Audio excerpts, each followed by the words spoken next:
Ding ding. There it is, dude. You're up. All right, straight into episode number 2 with that right there. I had like to ring the bell. I had to ring the bell. That's what this week is ringing the bell. So there we go. I love it. Well, heck yeah. Welcome back to another episode of Backroad Banter, Wyatt. Heck yeah. Number 2, episode 2. Fantastic. I'm just pulling up some extra notes I have here. Just throughout some things I had thought of throughout the week and stuff. But, I don't know. Give me your weekly recap, man. How'd your last week go? Dude, well, life got back to normal. I mean, you know what I mean? Like, I was going to say I'm in the normal recording room, but anybody that watched the first one doesn't know what the normal recording room looks like. It looks like this for now until it doesn't. Yeah. We'll see. But, it's, yeah, so I'm back home. It's, back to business as usual, I guess. Back to work, normal shit. Let me think. Yeah, no, other than my workplace changed their company name to something dumb, which, I won't talk about on here, because, Well, yeah. Professional. We covered that one on our own. It's not, not my favorite. But that was a pre-podcast. But yeah, no, dude, my recap was nothing crazy. Stayed in for New Year's, like an old person. But yeah, I stayed in with Jocelyn. We just hung out with the other two, and just played board games and shit, card games. Played Cards Against Humanity, which was a good time. It was real fun. But yeah, I mean, other than that, other than New Year's celebrations, it was nothing but the drive home, enjoying the rest of the week. I got to see. I was gonna say I got to see my brother after we recorded, but that's wrong. I saw him before we recorded, right? Yep. Yeah. Because I'm pretty sure I talked about that on the first one. Yeah. So, no, dude. Other than that, I was gonna say, pretty much nothing out of the ordinary. It's back to the ordinary. Yeah. Last time we were on here, it wasn't ordinary. It was laid back time. So this is. Yep. Yeah. Back to business as usual. You know what I mean? Nothing, Start of the year. Eventful yet. Yep. That's awesome. That's good though. That's how I like to start the year. Mm-hmm. Get in a good routine and then just kind of keep it going from there. That's basically it. Yeah, mine wasn't. I didn't really do too much last week. Had a couple snow days here the past few days. It's been. You guys got hit pretty good, didn't you? We did. Oh yeah, we got hit like crazy, and we're continuing to. And I show up to work this morning at around 7:30, and I'm usually the first person in my office for like 30 minutes, an hour or so. But there was. Literally, I didn't walk by another car on campus going to my office. Yeah, so it's how I knew the roads were shit. But yeah, just like you said, back to normal, trying to get it plan out the rest of the year, the beginning of the year, just kind of get on top of everything that I feel like that me and Faith know we have going on, and prepare for the times that we have nothing going on so we can enjoy ourselves a little bit. Dude, I can't wait until one day one of us asks this little intro question and some crazy shit happen, because if there's anybody that's been watching all of them, they're going to be like, these guys probably didn't get anything out of the ordinary this week, and you're going to be like, hey, so how was your week? And be like, well, somebody stole my car, shot me, you know what I mean? But yeah. Oh my gosh, dude. I wish if we would have started this podcast 6 years ago, we could have had some really good stories. Oh, Christ. Yeah, we could have gotten in a lot of trouble and never had a fucking job again a day in our lives, too. Oh my gosh. Not even from what we did, just from what we would have said. We would have. Yeah. I thought about that. I talked to Jocelyn about that, too. I said, man, I'm glad I wwaited as long as I did to start doing this. I said, you know how unemployable I would have been if I did this at 18 years old? Yeah, it's why I'm, yeah. Because at 18 years old, you're dumb. Oh, you're young, you're dumb, and you also think you're invincible. Oh, so, dude, it wasn't until, I don't think I started really getting my head on straight fully until I was around 21, so. Yeah. Yeah, no, it wasn't until I was 24 to 25 till I was like, wow, I feel like I'm in my 20s now. Like, I'm an adult. I'm not right? acting like a child anymore. Yeah, it's definitely a big change right there. Oh, shit, man, yeah, but... So, yeah, it seems like week one of the new year was not too crazy eventful. But, no, not at all. It doesn't help that the weather's been atrocious. You can't do anything. Where we live, anyway. I guess if you're somewhere that's warm, you got some fun to have, but... Yeah, being Faith, I talked about it last night with Faith just because I was out scraping off our cars and stuff, and I ran up the road, and then I ran down the road to slide to see how bad the actual main roads were and stuff, And if we didn't have Layla, we would have, like, it'd be fun to just be out there wasting time and wasting energy playing in the snow. Yeah. Yeah, I can't wait for that. That'll be a lot of fun. Yeah, man. Yeah, for sure. I can't believe that you guys got wintered harder than we did. Like, anybody that doesn't know, I live in Pittsburgh. Justin lives in the middle of West Virginia, so it's just kind of a little odd, different for. I usually get shittier weather than you. I guess I'll put it that way. Usually, I will talk to you or Mom or somebody. I'll be like, "Oh yeah, I got snowed in. I couldn't even leave the damn house." And then one of you guys is like, "Oh, we got like half an inch here." I'm like, "Oh, cool." All right. Yeah, no, we've gotten probably 6 to 8 inches over the past 3 to 4 days. Yeah, we've got next to nothing. We got like what we have got hasn't stuck. It's like I told you yesterday. I said all it took to clean my car off was my windshield wipers. So. Yeah, that's great. I cleaned ours off 3 times. I couldn't get my car out this morning. I had to take Faith's car to work because I didn't clean out from like around my tires and stuff, and so it all iced over, and so I was literally iced boxed in. Like every time I go, yeah. So it was just it was a mess. I talked there today with somebody from the newspaper. I was sending them some advertisements, and we were just talking about the storm, and they agreed. We were talking about it, and they agreed that this is the worst one since we were like sophomores in high school. Really? Yeah. My God. We haven't. And she said, aside from that, maybe 2 or 3 times from the 90s have we gotten this much. Since the 90s, have we gotten this much snow? I remember the one that took us out of school for like a month. Yeah, that one was fucking awesome. That was awesome. We were probably like 11 or 12 or something like that. Yeah. 08, 9, something like that. Oh, if it's that one, I don't remember that. Oh, you don't remember that one? No, I remember that one. Even the people like in town couldn't go anywhere. Like we couldn't get. And then it was around Christmas break, so we got snow days the week before Christmas break. We got Christmas break, and then we got snow days the week after Christmas break. So we didn't go to school for a minute. Yeah, it was weird when we went back. I think I was in like 6th grade or something. I remember going back. I was like, dude, I haven't been here in 8 million years. I don't know what's going on. That's how these guys are now. These kids aren't. Gilmer just got called off again tomorrow, and they haven't been back. They haven't been there since like a week or 2 before Christmas. So. Do they learn online? No. Really? No. They do that here. No, that's stupid because the kids. Well, I understand it if you're wanting to just push the kids through and you don't actually care about their academics, but I think Gilmer County learned that our test scores are so low to begin with that we really they can't risk they can't risk not teaching the children, and so keeping it to an online. This is the first year since we've been graduated that they are going into June. Really? Yeah. Wow. So yeah, that's what I told them. I said, you guys are lucky. We always went to June. Like I never got out in May until I graduated. Until we graduated, yeah. Yeah. We always got out like first week probably of June. Yeah. That's some shit. Yep. Oh, man. Well, I'm glad we're all at least safe. Even though it wasn't too eventful, we're safe. We had a good holiday. What did you do? Did you do anything for New Year's? I know you're dad life now, but did you and Faith do any like special, like you do movie night in the house or something? You know what I mean? Anything crazy, or no, even stay up and watch the ball drop? No, we didn't stay up. I think that's just stupid. Yeah. I've watched it so many times, and I don't understand why people go to watch that. Like, I know. You're freezing your ass off for 7 to 12 hours to literally watch a disco ball. Now, if New Year's was in the summer, that'd be a goddamn banger.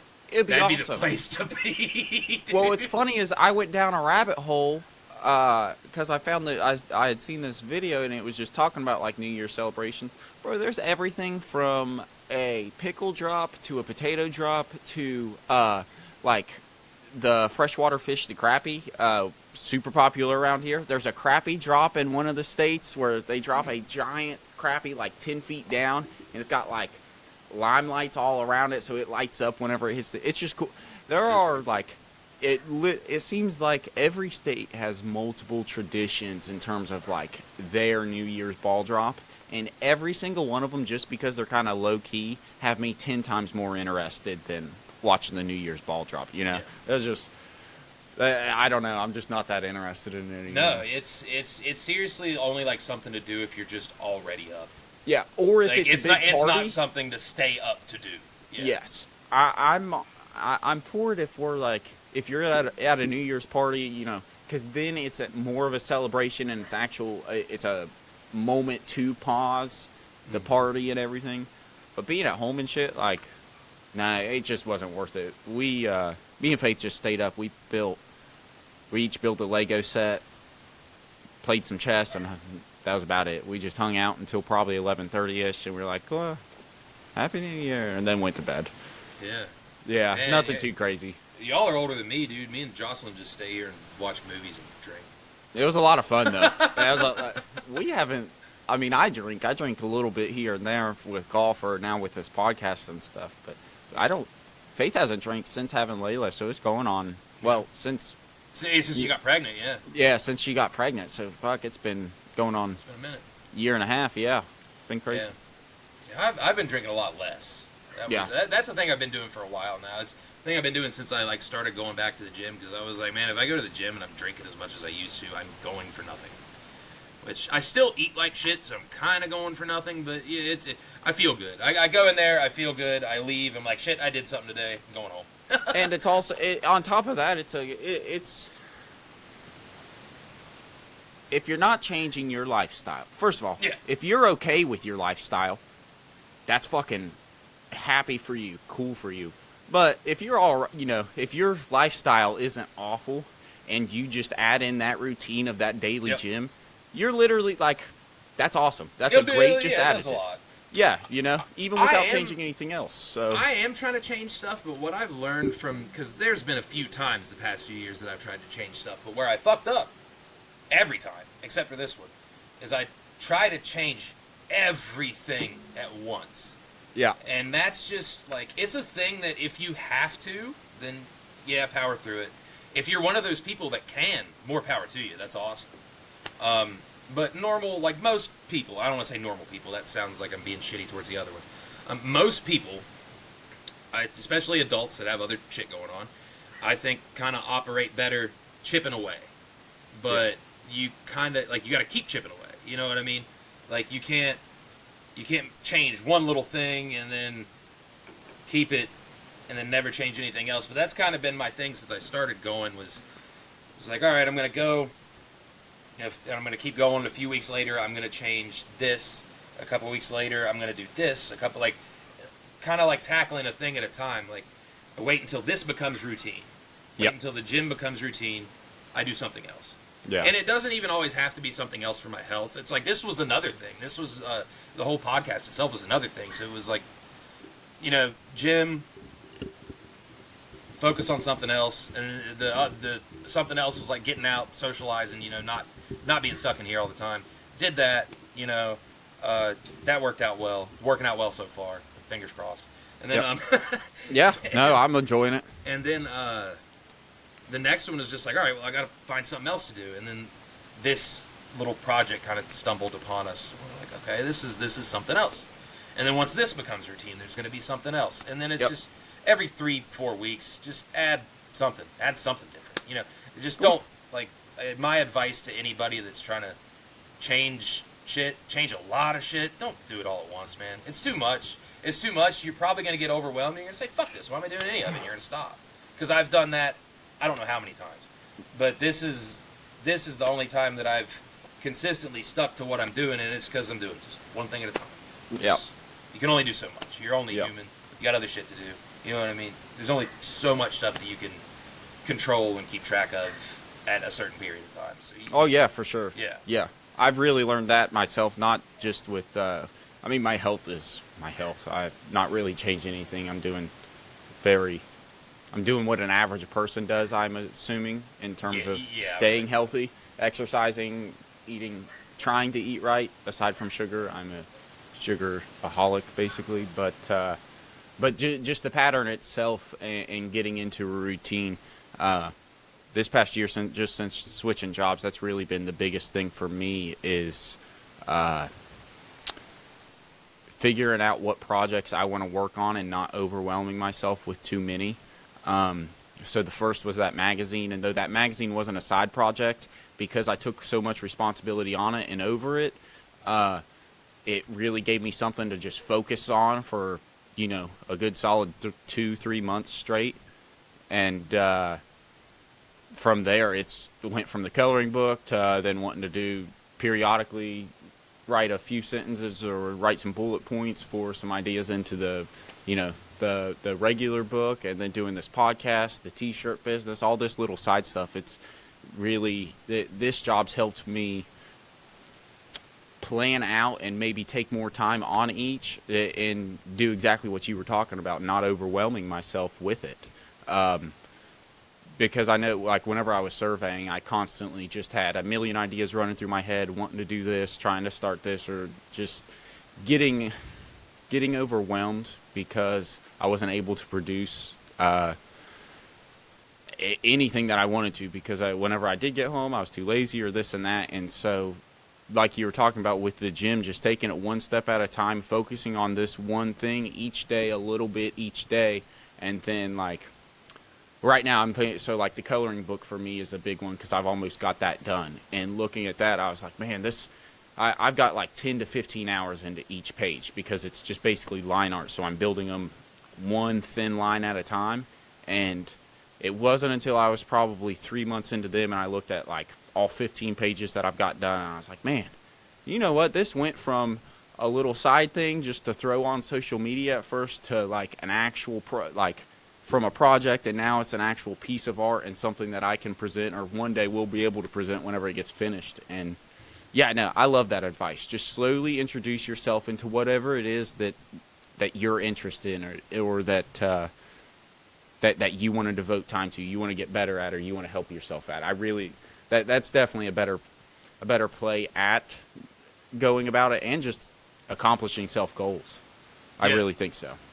Yeah, it's worked pretty well for me so far. I'm only a couple months in, but normally when I'm a couple months in, I've given up. Normally, yeah. But now it's not that bad now. It's really manageable. Like I said a minute ago, just like you start one thing and then one thing becomes routine. It's not a chore anymore. It's just something you do. Yep. You know what I mean? And that's what the gym was at first. At first, it was a little thing I did after work that was, out of the ordinary. It's not out of the ordinary anymore. Now I just do it after work. It's a part of the routine. It's a part of the schedule. It's nothing else.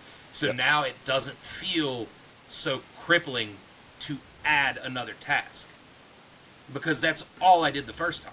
Yeah. I just added another task onto my normal day. Now, granted, you only have so many hours in a day. You can only add so many extra tasks, so be careful if you're taking my advice. But it's just one thing at a time. If you got a lot of shit you want to change, just don't try to move the mountain at one time. You won't do it. Like, unless you want to prove me wrong. If you want to prove me wrong, dude, I'll shake your hand and buy you a beer, and I will ask you how the hell you did it, because I'd like to know. Hey, you better write a book. Yeah, because the people with enough discipline to change everything all at once don't have to. No, because they've kept that discipline that whole time, and they're already at least a little well off. You know what I mean? Yeah. Yeah, the average person doesn't have complete self-discipline or self-control, and we all I look at it as like the term vice, because we all have something that we turn to, whether it's nicotine, tobacco, drinking, marijuana, actual drugs, or like whatever actual like life highs you can get, whether that is physical activity, whether it's accomplishing something specific, like whatever addiction you have, whatever vice we have, like the average person isn't able to just overcome those, or doesn't have any at all, because self-control is something that self-control is something that as an average person I am constantly working on, and I feel like everybody is, because it's small movements towards self-improvement. And looking at thinking of the few people that I know that have absolute self-control in terms of everything, they've dedicated their entire life to it. So it's not something that you can just be like, you know what, I'm starting it right now. Yeah. I'm changing my life from like, instead of, like you're saying, slowly introducing yourself, whether it be, whatever avenues it may be, introducing yourself into that and actually seeing the progress grow. And that small progress is what keeps you going, rather than whatever the other motivations may be. Yep. Whatever the. Yeah, 100%. Yeah. Yeah, dude. Like, I will throw in just to throw in a little next project since we're on the topic. The little next project is something I've already talked to you about, and I'm going to start it this week. I think it's tentatively gonna be Friday, but I'm gonna use our little name here, and I'm gonna go on YouTube Live, and I'm gonna play some video games for NFL Wild Card Weekend. We're gonna do a little Wild Card Weekend sim to see how Madden thinks the shit's gonna go. It should be nice. fun. Should be fun. If anybody likes watching video games, I'll be there. I can't speak for Justin. I don't know what he's got going on. I'll be there. I'll be the one doing it, and it should be fun. It'll be a little party with my commentary, and might have a couple visitors if they stop by. But yeah, I'm not sure. I'd actually thought about that though. Whenever you'd mentioned that, just because I don't play video games anymore and I'm not really into it, and I'm devoting so much time to so many other things. But I do like the idea of streaming and stuff, and I figured if nothing else, something that would grow that page itself would be that I could do would be just VR games specifically. Ooh. And because you can stream VR games straight from whatever, like whether it be a phone or whether it be an iPad, you can it telecasts. You can stream through there. So I figured if nothing else, it'd be cool to get a little golf tournament because the golf games that I play have tournaments, and just freaking get in a group with 3 randoms and just play around with them and just BS, whether it be duos 2 versus 2 or closest to the pin, whatever type match we want to play. But I figured that would be, if anything, that's what my participation and input towards that channel could be. Yeah, dude. Absolutely. Yeah. I mean, it's all just little stuff to do, little extra fun things. Worst case scenario, somebody stumbles across the stream, and then I'm like, hey, if you want to hear more of my bullshit, I got a friend that can do a podcast with. We have a podcast. Yeah. Yeah, I need to. Yeah, that would be fun. Yeah, I think it'll be a cool little thing. I don't have any. I want to eventually get maybe a set schedule to do it. Maybe once a weekend, do something, or once every other weekend or something. As of right now, it's really up in the air. But I would say, the Friday, the day this comes out, I would say Friday night, around roughly 7:30, 8 o'clock. I'll post something if there's anybody paying attention. I will post something more specific on the Instagram whenever I get there, whenever we get a little closer. But I guess if they're watching this and they hear me say that, it'll already be on the Instagram. So just disregard what I just said. It'll by the time this comes out, there will be an answer, and it will be on the Instagram. It's not coming out of my mouth right now because I don't know. This is only real time Tuesday, so we'll figure it out. If there are any clips worth clipping off during his stream there, we will clip them off and throw them up there on Instagram. And we'll make a playlist and throw them up on the YouTube as well. I figured that's what we could do with... I made a playlist for our actual little episodes here and stuff, but I figured we could do that for the commercials we make. That way, if people want to see those specifically, they can see those. We'll do those for our short clips that we throw on Instagram, just so that we're a little more official and organized. Yeah. Awesome. Yeah, and if there's any actual ridiculous fucking product out there that anybody wants us to advertise, we'd be more than willing to. That'd be please. It would very much help us in the creative process because as I have gone to the commercial creating, it's bad. And purposely bad, just so everybody knows, if you happen to see one during them, they are made to be funny. They are not. Do not critique me in terms of my professionalism because I know I have none. Oh, and if you DM our Instagram account asking where to buy one of these, I might show up to your house and slap the shit out of you. Or I may just send you a very generic product of one of them, and you just... That's a much better idea. Give them a drawing. Give them a drawing. That's our disclaimer right now. If you even think about buying one of the products we advertise, we'll send you a fucking picture of it. Yeah. So... I can kind of draw, so I'll try to make it detailed for you, but I also might not. I meant like a printout. Like, I'd go to work, like, black and white, print that shit out on just a regular sheet of paper. As terrible quality as possible. Yeah. Put it in an envelope and mail it to them. We will sign it for you, though. One of us will sign it for you. Yeah. Yeah, you can't read my signature. It could literally be anybody's. My signature sucks. But yeah, You can read mine, but they're not worth anything, so it'd be pointless. My signature is W. That's all the rest of it. It's just W and then a bunch of squiggles. I'm like, all right, it's good enough. I was really hoping they need to write that. I should spell that out next time. I don't know. I would like you to spell that out right now if you could. I'll have to look at that one. I'll have to get the Webster's Dictionary or some shit. The BBP spelling bee will be up next. Dude, that'd be sick. That would be so funny. We should get the dumbest person that we know to go on here and just spell words. That would be hilarious. That would be we'd awesome. have to make sure they never heard what I just said, and Yeah. but we would definitely. It'd be funny. Oh man, shit! That was a good little recap, dude. I think it's. Yeah. I know last week we saved it for last, but I personally, if it's all right with you, I think we should kick off with our reviews that we did this week because I think they're pretty damn good. I'm excited for both of them. I'm excited for yours because I haven't seen it. I'm excited for mine because I did see it and I got some shit to say. So. Cool. Yeah, you go ahead with yours. Oh, I'll go ahead with mine. All right. Yeah. So it's a rare. I guess not really rare. We've only done 2 of them. I rang the bell at the beginning of this because it's sort of wrestling week apparently. It was big news around the town about WWE doing their first live Netflix show. So I watched that. Yep. I watched that, and then over the weekend, Justin, he also watched a wrestling-related film that I will let him talk about whenever it gets to his review. I won't spoil it, but it's wrestling week here, so that's why I rang the bell, and I'll ring it at the end of it too if I remember. But yeah, man, I watched that. I watched that Raw on Netflix last night. I was gonna take notes, and then about 20 minutes into the show, I realized I didn't have to. Because now, all in all, I'll say this: I have in recent years started watching a little bit of wrestling again. It's all right. I went to a show in August. Yeah. So it was that AEW show. Yep. Yeah. Well, I went to that in October. That was you went to WWE show? Okay. The one with my brother. Yeah, I went to the one with my brother in August. But yeah, I've been slightly tapped back in the past couple of months, so I figured I'd try to watch this. And I have a good feel of, in terms of what they put out is good and isn't good. All in all,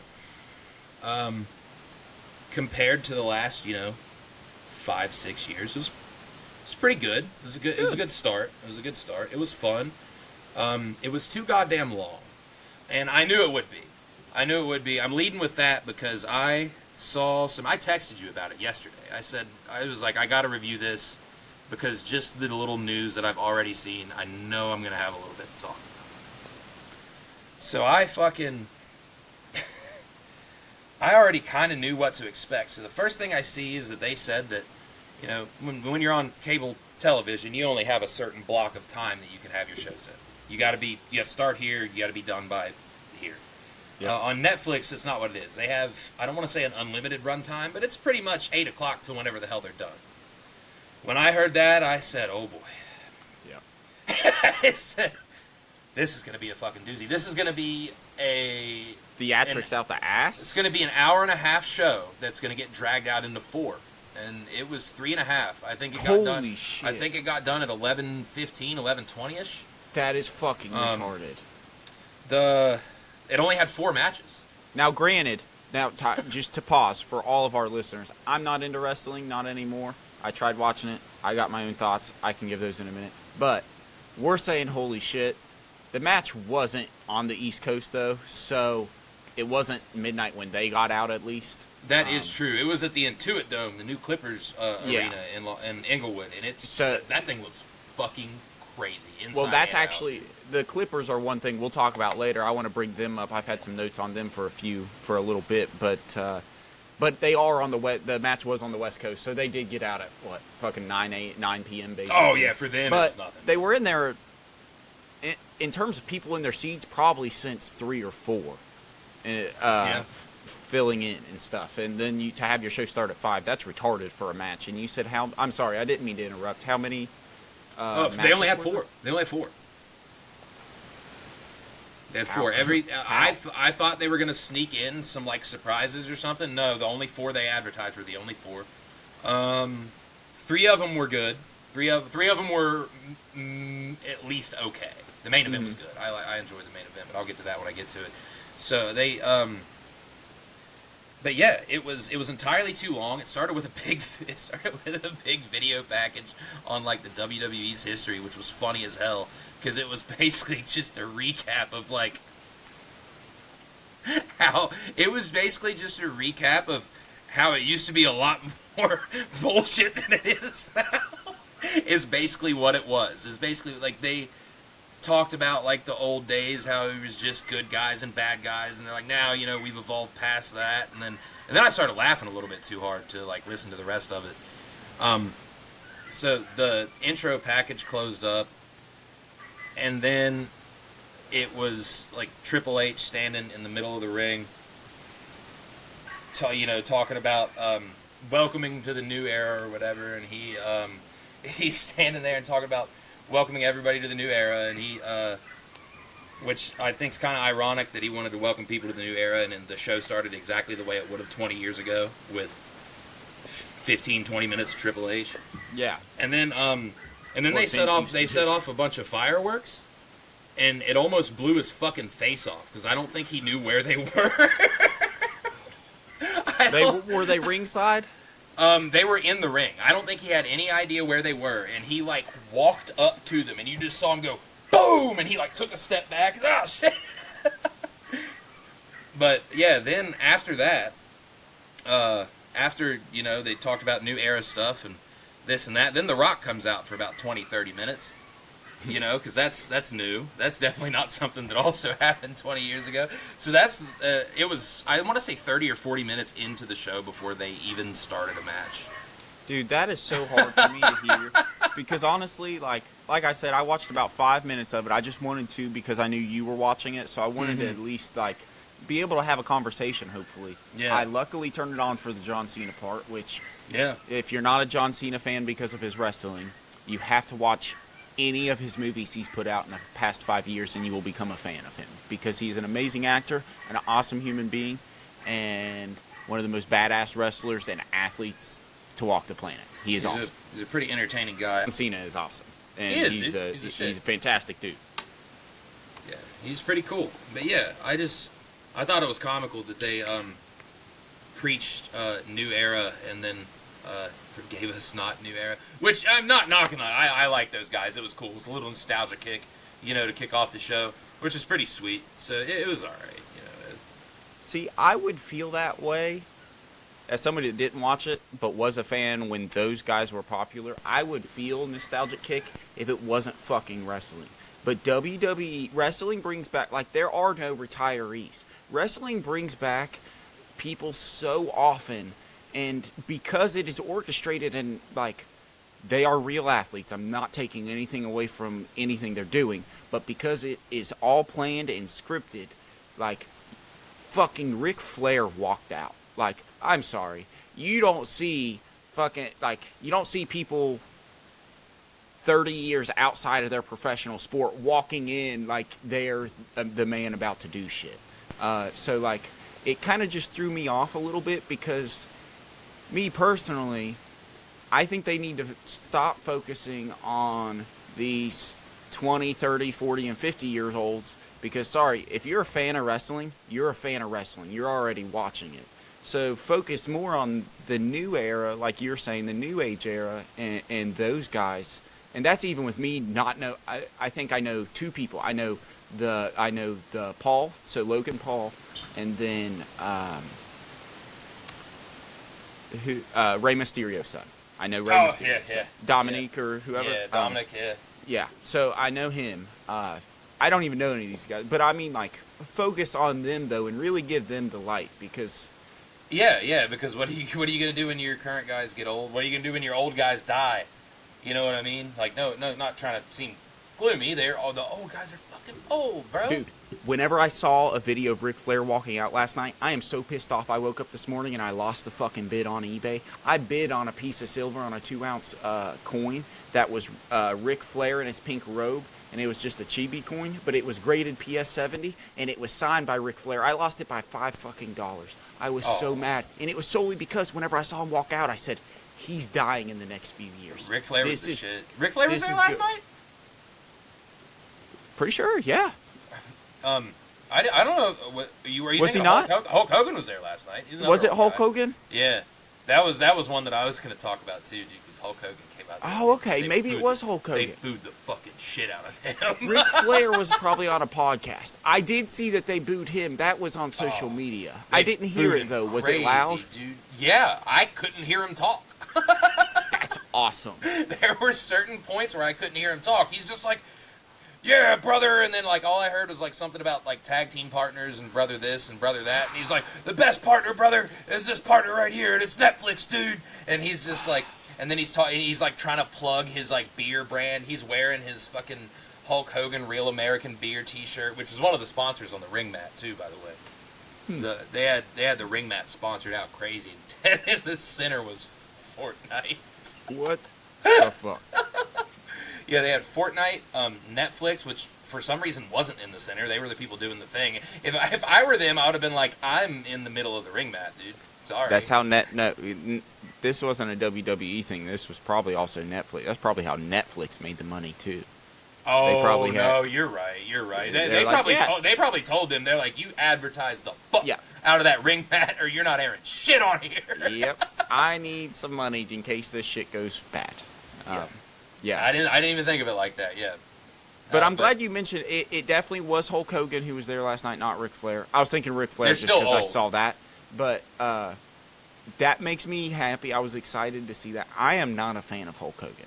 Dude, he's a think bitch. he is, and he's just over, like, he's just like an overinflated person. He's a dude that, and this is from the time that he was from, though, but he's a dude that is in character all the time, so much so that he has become the character. Yeah, he became that's Hulk just Hogan. Who he is. Yeah, that's just who he is, and you know, like the younger people kind of know how to separate the two because they know they're just a character. Hulk Hogan doesn't know that. He's Hulk Hogan. He's stuck that way forever. Yeah, from his voice to his demeanor, everything about him. But in order to be a permanent wrestling character, you have to be a notorious bullshitter. So that's what he is, a notorious bullshitter. Well, I'm glad they booed him. Honestly, that's my biggest takeaway from the night after watching the video was at least the fans have their heads on straight. Yeah, they gave him the fucking works, dude. And then John Cena came out. It was a whole bunch of just segments around matches. That was what the show was. But the matches that they had were okay. The main event was good. The main event was CM Punk and Seth Rollins. That was fun. It was slow. That's like when I was watching, growing up, like CM Punk was around whenever we were kids, and then I'm watching it now, and it's like, he's like they slowed it down so much. I don't know if it's because he's old or because they're on Netflix and they have time, or both. But I'm like, damn, this is like, it's cool, it's fun, but condense it down a little bit, man. Like, and that's pretty much the sum of the whole show. And I saw people on the internet, like, the whole time were like, oh, no runtime is going to be awesome. It's going to be a real long show. I'm like, that's not always good. Yeah. Like, you don't always need a long-ass show. It gets boring. Like, for anything. You don't always need a long-ass show for anything. Eventually it can get boring. You have to do it right. I would almost, I'm like you, I would expect it to be like, great, this is going to turn in from a show to a promotion of anything and everything related to the brand that is putting it on, or is that it is sponsoring it itself. I think anytime anybody said the word Royal Rumble, a fucking QR code popped up at the bottom of the screen to buy tickets. The 5 minutes I watched, it came up twice. I thought about scanning it just to see the price because I was like, man, but I'm not into it enough to where I even cared to. Oh, on Ticketmaster, they're nuts. They're on Ticketmaster, they're nuts. Because I had planned on going. I had planned on going because we were making a trip, just get the hell out of town, do something. And Mom was buying the tickets for Christmas. So. Nice. Can't argue with that, but yeah, I looked at prices of them and I'm like, Ticketmaster is not the place to go. Sorry, Ticketmaster. Wait for them to be on resale. Yeah, honestly, I mean, either the thing is either buy them right when they go on sale or buy them the day before you go. Yeah, because there's people canceling for sure. Yeah. The people Yeah. canceling or people that are buying the tickets just to resell them. They're like, oh shit, these aren't selling. Yeah. And then they. Yeah, there's a lot of that, but yeah, all in all, the show was okay. It was all right. I saw the commentators get up on the announce desk and dance. One thing that I skimmed over that I didn't mean to skim over, Travis Scott was there. Travis Scott showed up. I thought he was supposed to do some music performance. He's the new theme song for the show. But no, he wasn't there to do some music performance. What he did is he came out for one of the wrestlers' entrances. He came out and did an entrance through the crowd with Jey Uso. But when he came out, this was the best part, I think, of the entire show, actually. He was smoking the fattest goddamn joint I've ever seen in my life. In the Intuit Dome, walking through the crowd. I'm like, this is nuts. This is awesome. Yeah. He was just smoking his ass off. I was asking everybody, I was like, yeah, is that what I think it is? Is he smoking a joint in the arena? It's not even smoking a joint on TV that blew my mind. It was smoking it in the arena. And just walking through the crowd. And then by the time he got down to the ring, it was gone. And he did not smoke that whole thing. So I don't know if somebody Passed took it off. or if he passed it off. I want to say he passed it off. He probably just gave it to somebody in the crowd. He's like, here you go. I don't need this. I can't go into the ring with this. I hope he did, just because that's showmanship. Yeah. That right there that's how you put on a good show. Yeah, That's great. Travis Scott walked out there with a replica belt on his shoulder, and then fat fucking hog leg in the other hand, just going That's to awesome. town. But yeah, Good man, for that him. was the sum of the show. All in all, it was good, but goddamn, for being a Monday night, Jesus Christ, was it long? Yeah. I felt the effects today. Was it worth staying up for? Probably not. Unless you're a big fan. You know what Yeah. I mean? Yeah. Like, it... but, since it was on Netflix, and we've been kind of not dogging, but we've kind of on Netflix's ass since we started this, the overall production was good. They did a good job. They did, Good. there was no feed issues. Everything looked good. They knew what they were doing. They threw in cool little things that they didn't before that I thought was, neat, statistics and shit of, how long, championship reigns were and this, that, or the other. And I'm like, this is cool little stuff that they threw in here. So this, I think production-wise they did a good job. Good. But, in terms of writing the show, goddamn, they could have cut that shit. They could have been a little shorter. Yeah. But it was good. It was good. They knew what they were doing. Just kind of like we said with the NFL, is when you plug in a production company into this, they're gonna know what to do. So Yeah. they knew what to do. It was all right. Good. Well, they have a long contract with them, so let's hope so. They do, don't they? It's quite a minute. Yeah. They're just like the NFL. They have the NFL also has a long contract. The NFL has a 3-year contract with Netflix, so we'll be getting those Christmas Day games, fucking up the NBA basketball games. We're getting playoff games on Prime. Oh, really? Nice. Yeah, Steelers. I think the Steelers are playing on Prime this week. We're gonna lose. I don't care. Oh yeah, we're gonna get dog walks. We're- Yeah, I think we'll circle back around to that later. At least I will. We're gonna get the shit kicked out of us. Yeah. Well, just to move on from wrestling, because like I said, I'm not a huge wrestling fan anymore. But I'd watched this movie, The Iron Claw, and it's based on a real story, and Well, let me start out with ratings. Just came out last year, I believe it did. It has very big actors in it. Yeah. Zac Efron is one of them. He's the main one, right? Yes, Jeremy. I forget his name, and I feel bad because I really like him as an actor. But he is in. He's been in a few big things. But anyways, movie overall, I would rate as a 6.8. I think that it would make a better 3-hour documentary comparative to a 3-hour movie. Sorry, I had my mic muted. I hate to interrupt you. It is a very good documentary. If you've ever, I don't know if I watched the documentary, but if you have Hulu, Dark Side of the Ring has one, or maybe it might even be a 2-parter, but they have a thing on the Von Erich family that is pretty good. It's a damn good story, and like you said, it'd make a better documentary. I haven't seen the movie. I know the story, and I feel like it would be a better documentary. But if you want to watch a documentary style version of it, watch the Von Erich Dark Side of the Ring episode. It's crazy good. But yeah, go ahead. It's like Wyatt was saying there. I didn't even know about the Von Erichs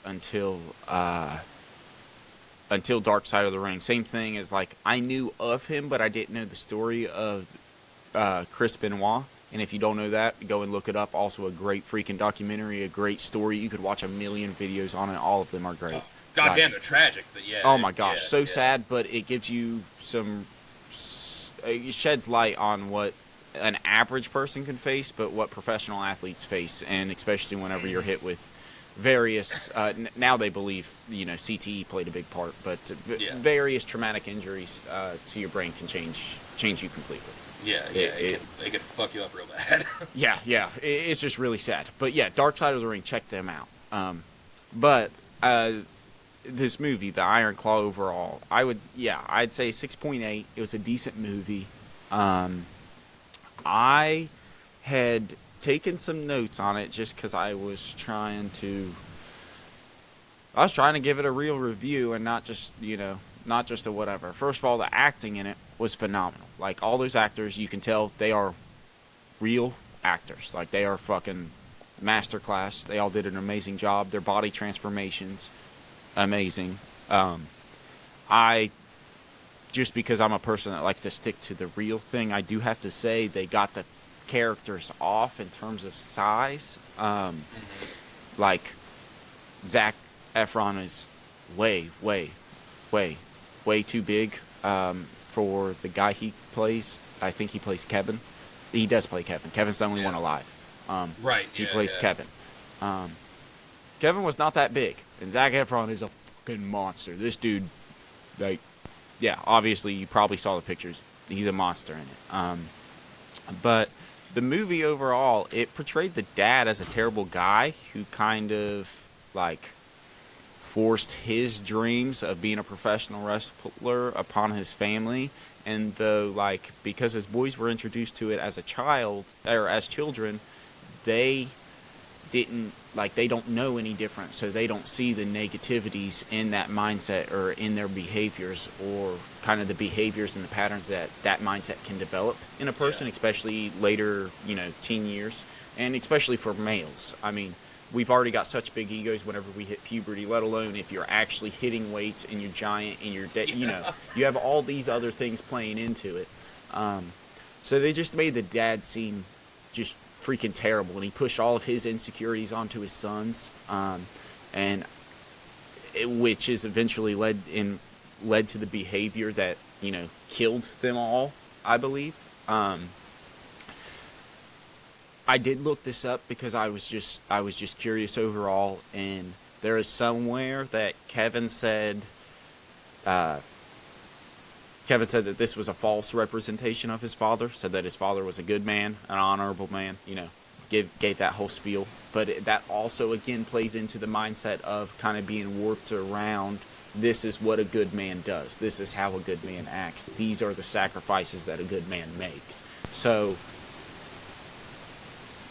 I don't know whether to critique the writers, the script writers, on making him seem so bad for sake of better theme and feel throughout the movie, or was that actually real and Kevin's just defending his father still.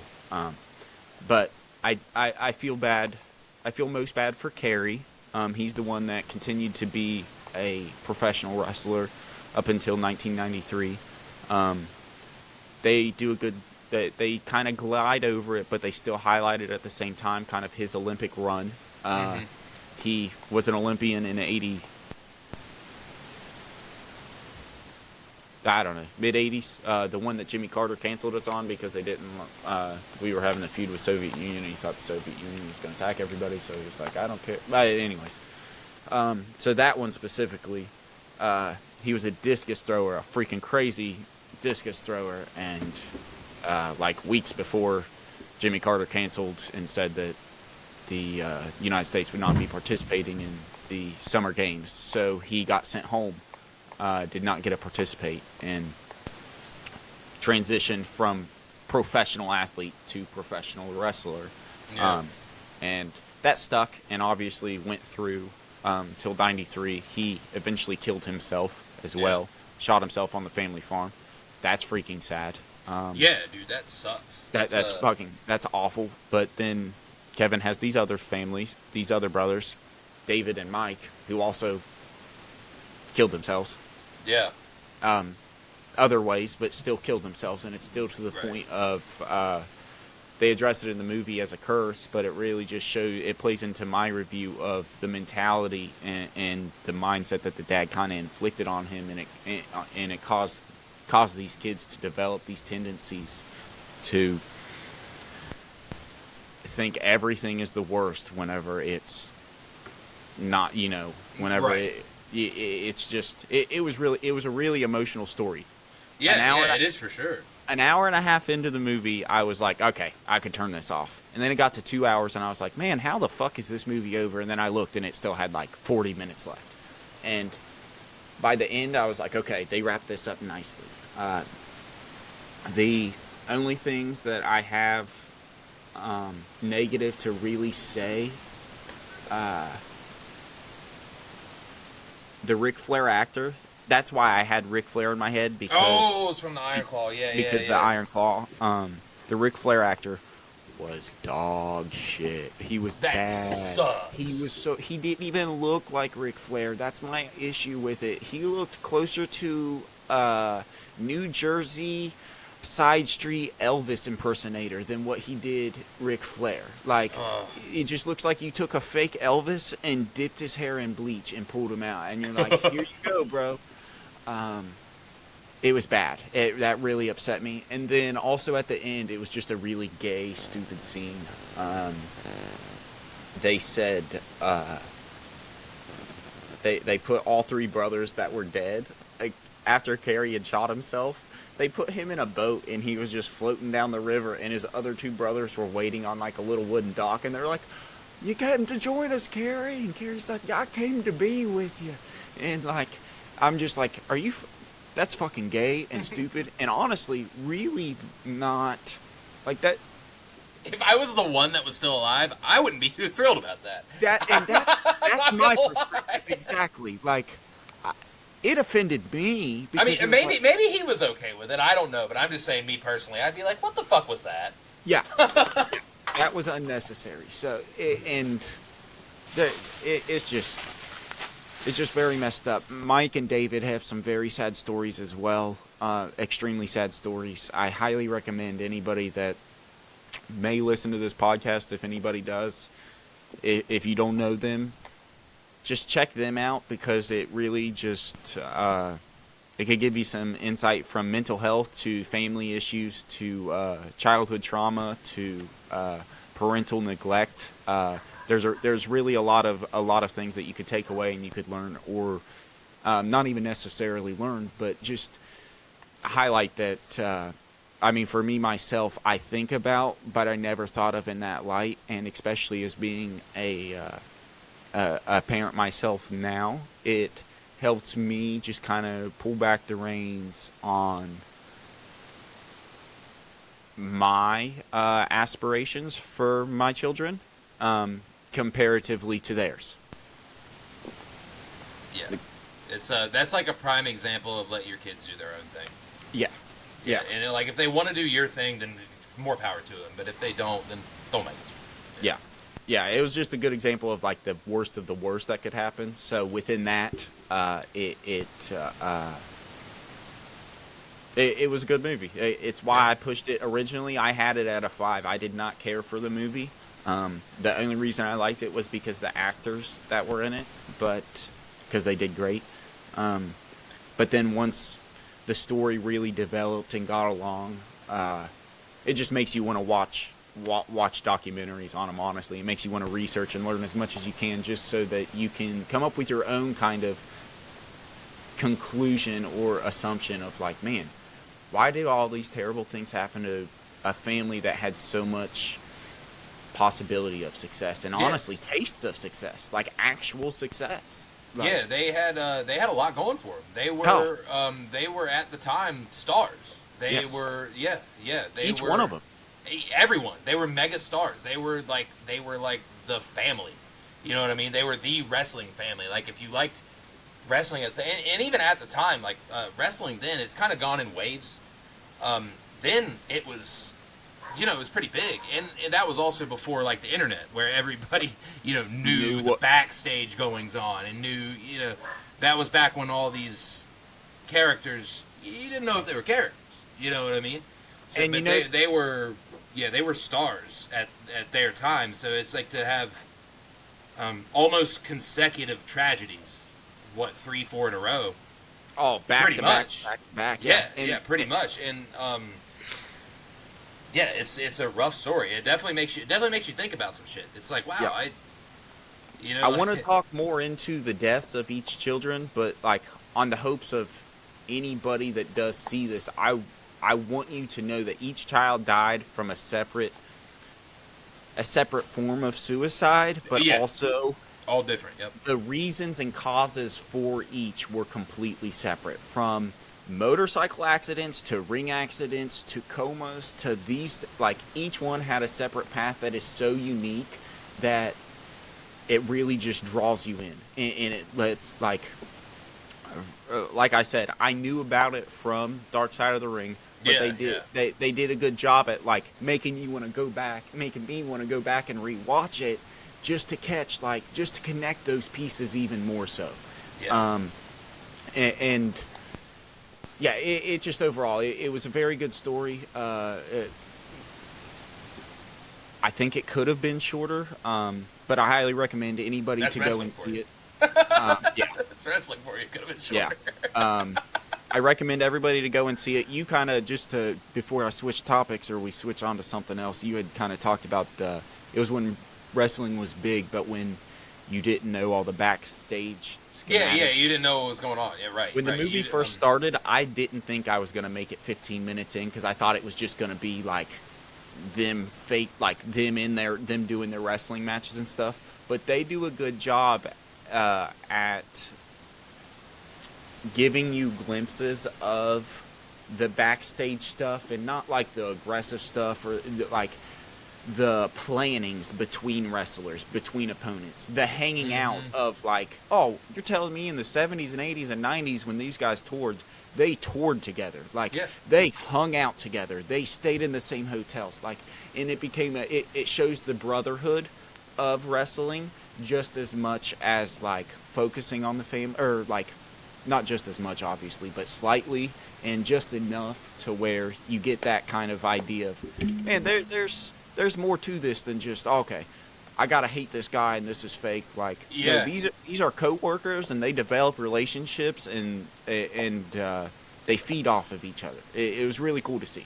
There's a lot of, and especially now more so, like, believe it or not, there's a lot of legitimate like psychology involved that they use to I don't want to say manipulate, but kind of get the reactions they want out of crowds.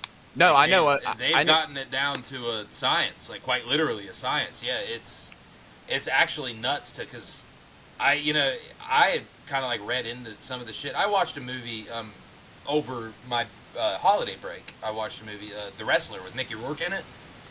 And that, like, I don't know if it's an accurate representation, but like I'm sitting there watching it and I'm like, damn, this is actually pretty crazy, because it's how you said that the Iron Claw shows like a little bit of the backstage, shenanigans or talk or whatever. Like that show or that movie, The Wrestler, showed all of it. Like, and there's a scene where these guys are backstage and they're calling their match. They're like, all right, well, we're gonna do this, and then I'm gonna work the leg, and then there's one guy in the corner that's like, no, you're not working the leg, I'm working the fucking leg. That's my thing tonight. Like, you're not doing, you know what I mean? And it was just so crazy to listen to, because I'm like, damn, I bet that like actually happens. Like you both don't want to do the same thing, because then the crowd's like, wait a minute, I just saw this. Yeah. Like it was just a crazy thing to look at and think about. I was like, damn, that's like, fuck that job first and foremost. Fuck that job. Shouts out to those guys, but fuck that. Dude, job. That's the thing about being an adult that I never realized is there is psychology behind everything that is advertised and marketed to us. And like, I tell people, it's what had me transfer or decide more into marketing, that and the fact that I thought I could get my degree fastest, was the psychology of understanding why these two colors made you feel this specific way, whereas these two colors repelled you and made you want to go over to this opposite product or opposite company. And it's literally exactly what you're talking about, the psychology of it. So to hear that even back then, that it was the like they were working in that and they were studying that and they knew what to do to get the specific reactions needed to have a good show, to give the fans what they need, and to eventually, to keep it freaking going like it has for 40 years. Back in the day, it was so much more simple, though. It was like you bring in a foreign guy that's like, fuck America, and then you bring in an American guy, nobody of any particular name, and he'd come in and he'd be like, no, America rules, brother. Yeah. No, nobody in particular. I don't. Yeah, just some douchebag. Just some guy, just some dude, or some brother, or some Jack, or whatever the fuck he says.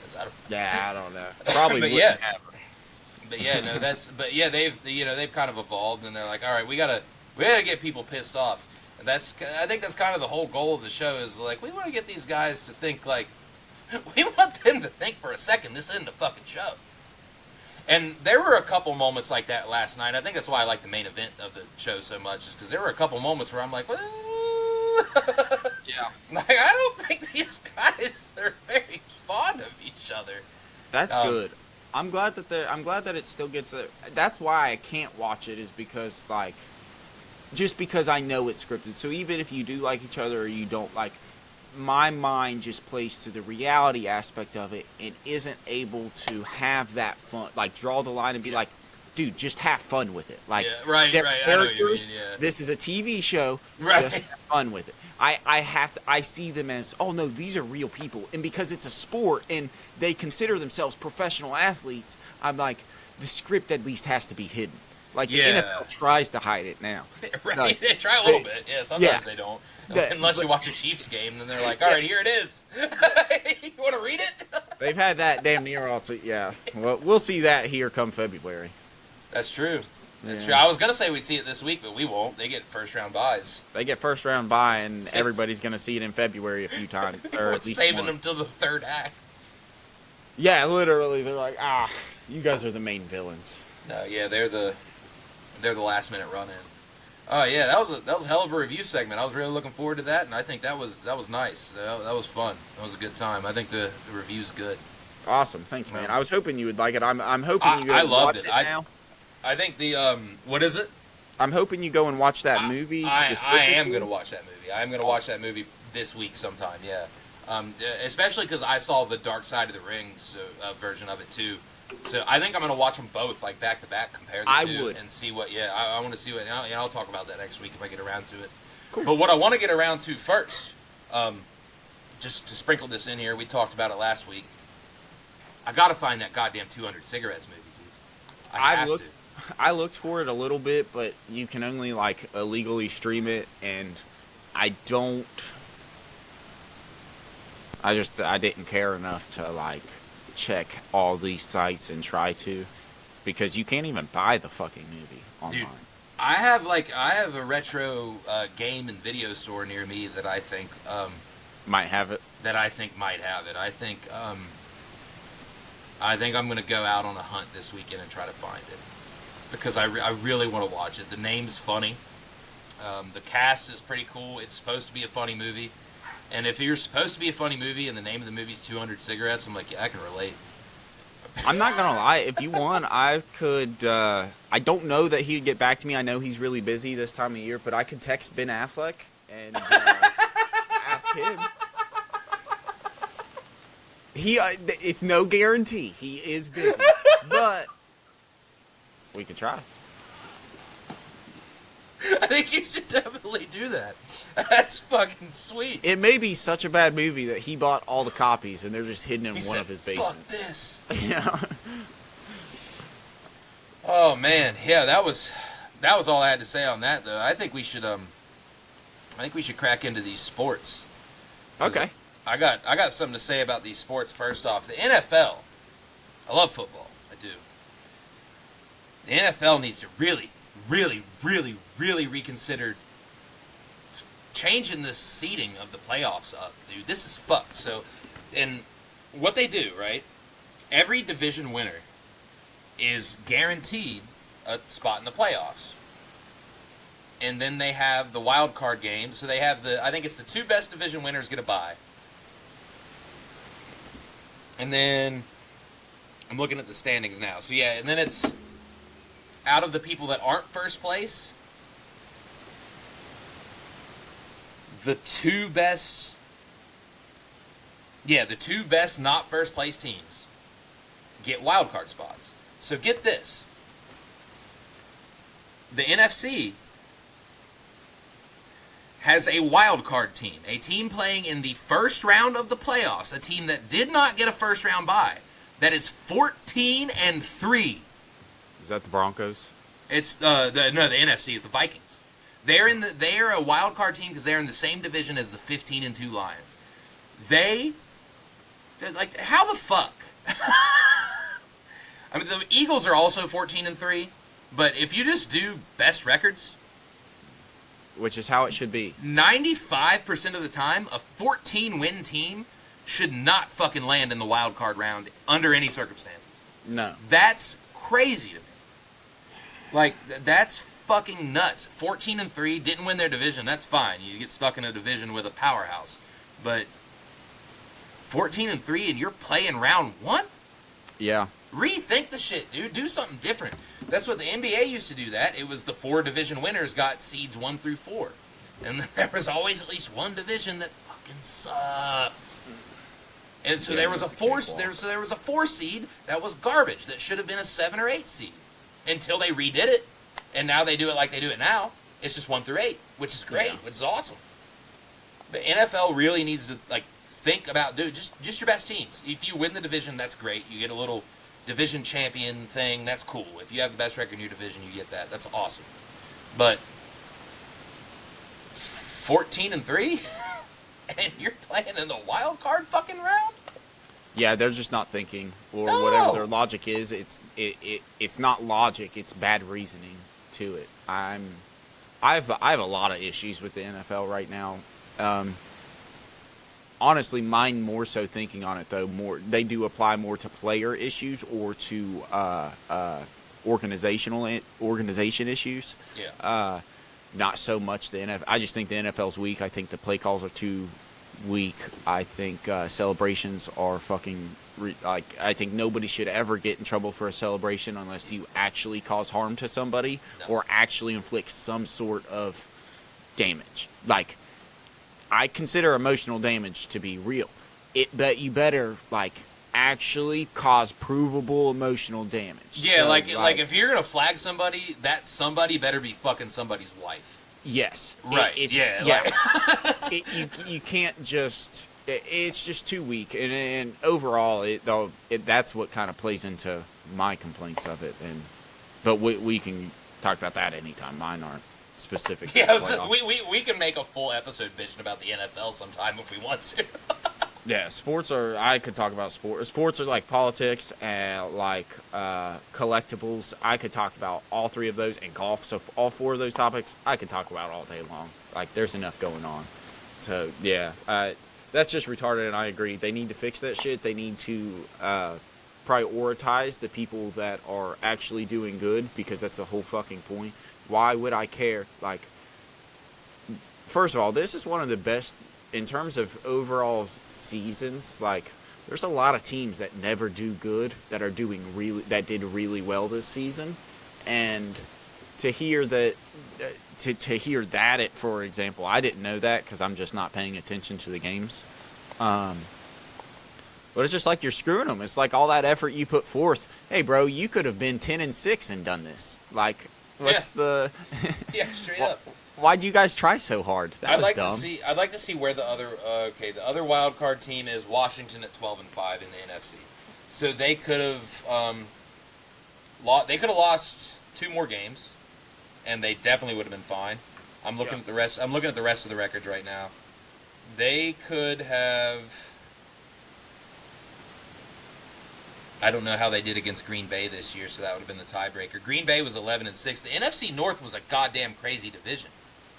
Oh, Green Bay. Okay, so 3 wildcard teams. Sorry about that. 3 wildcard teams because Green Bay is also in. I obviously don't know what I'm talking about sometimes, but yeah, Green Bay's in the playoffs too.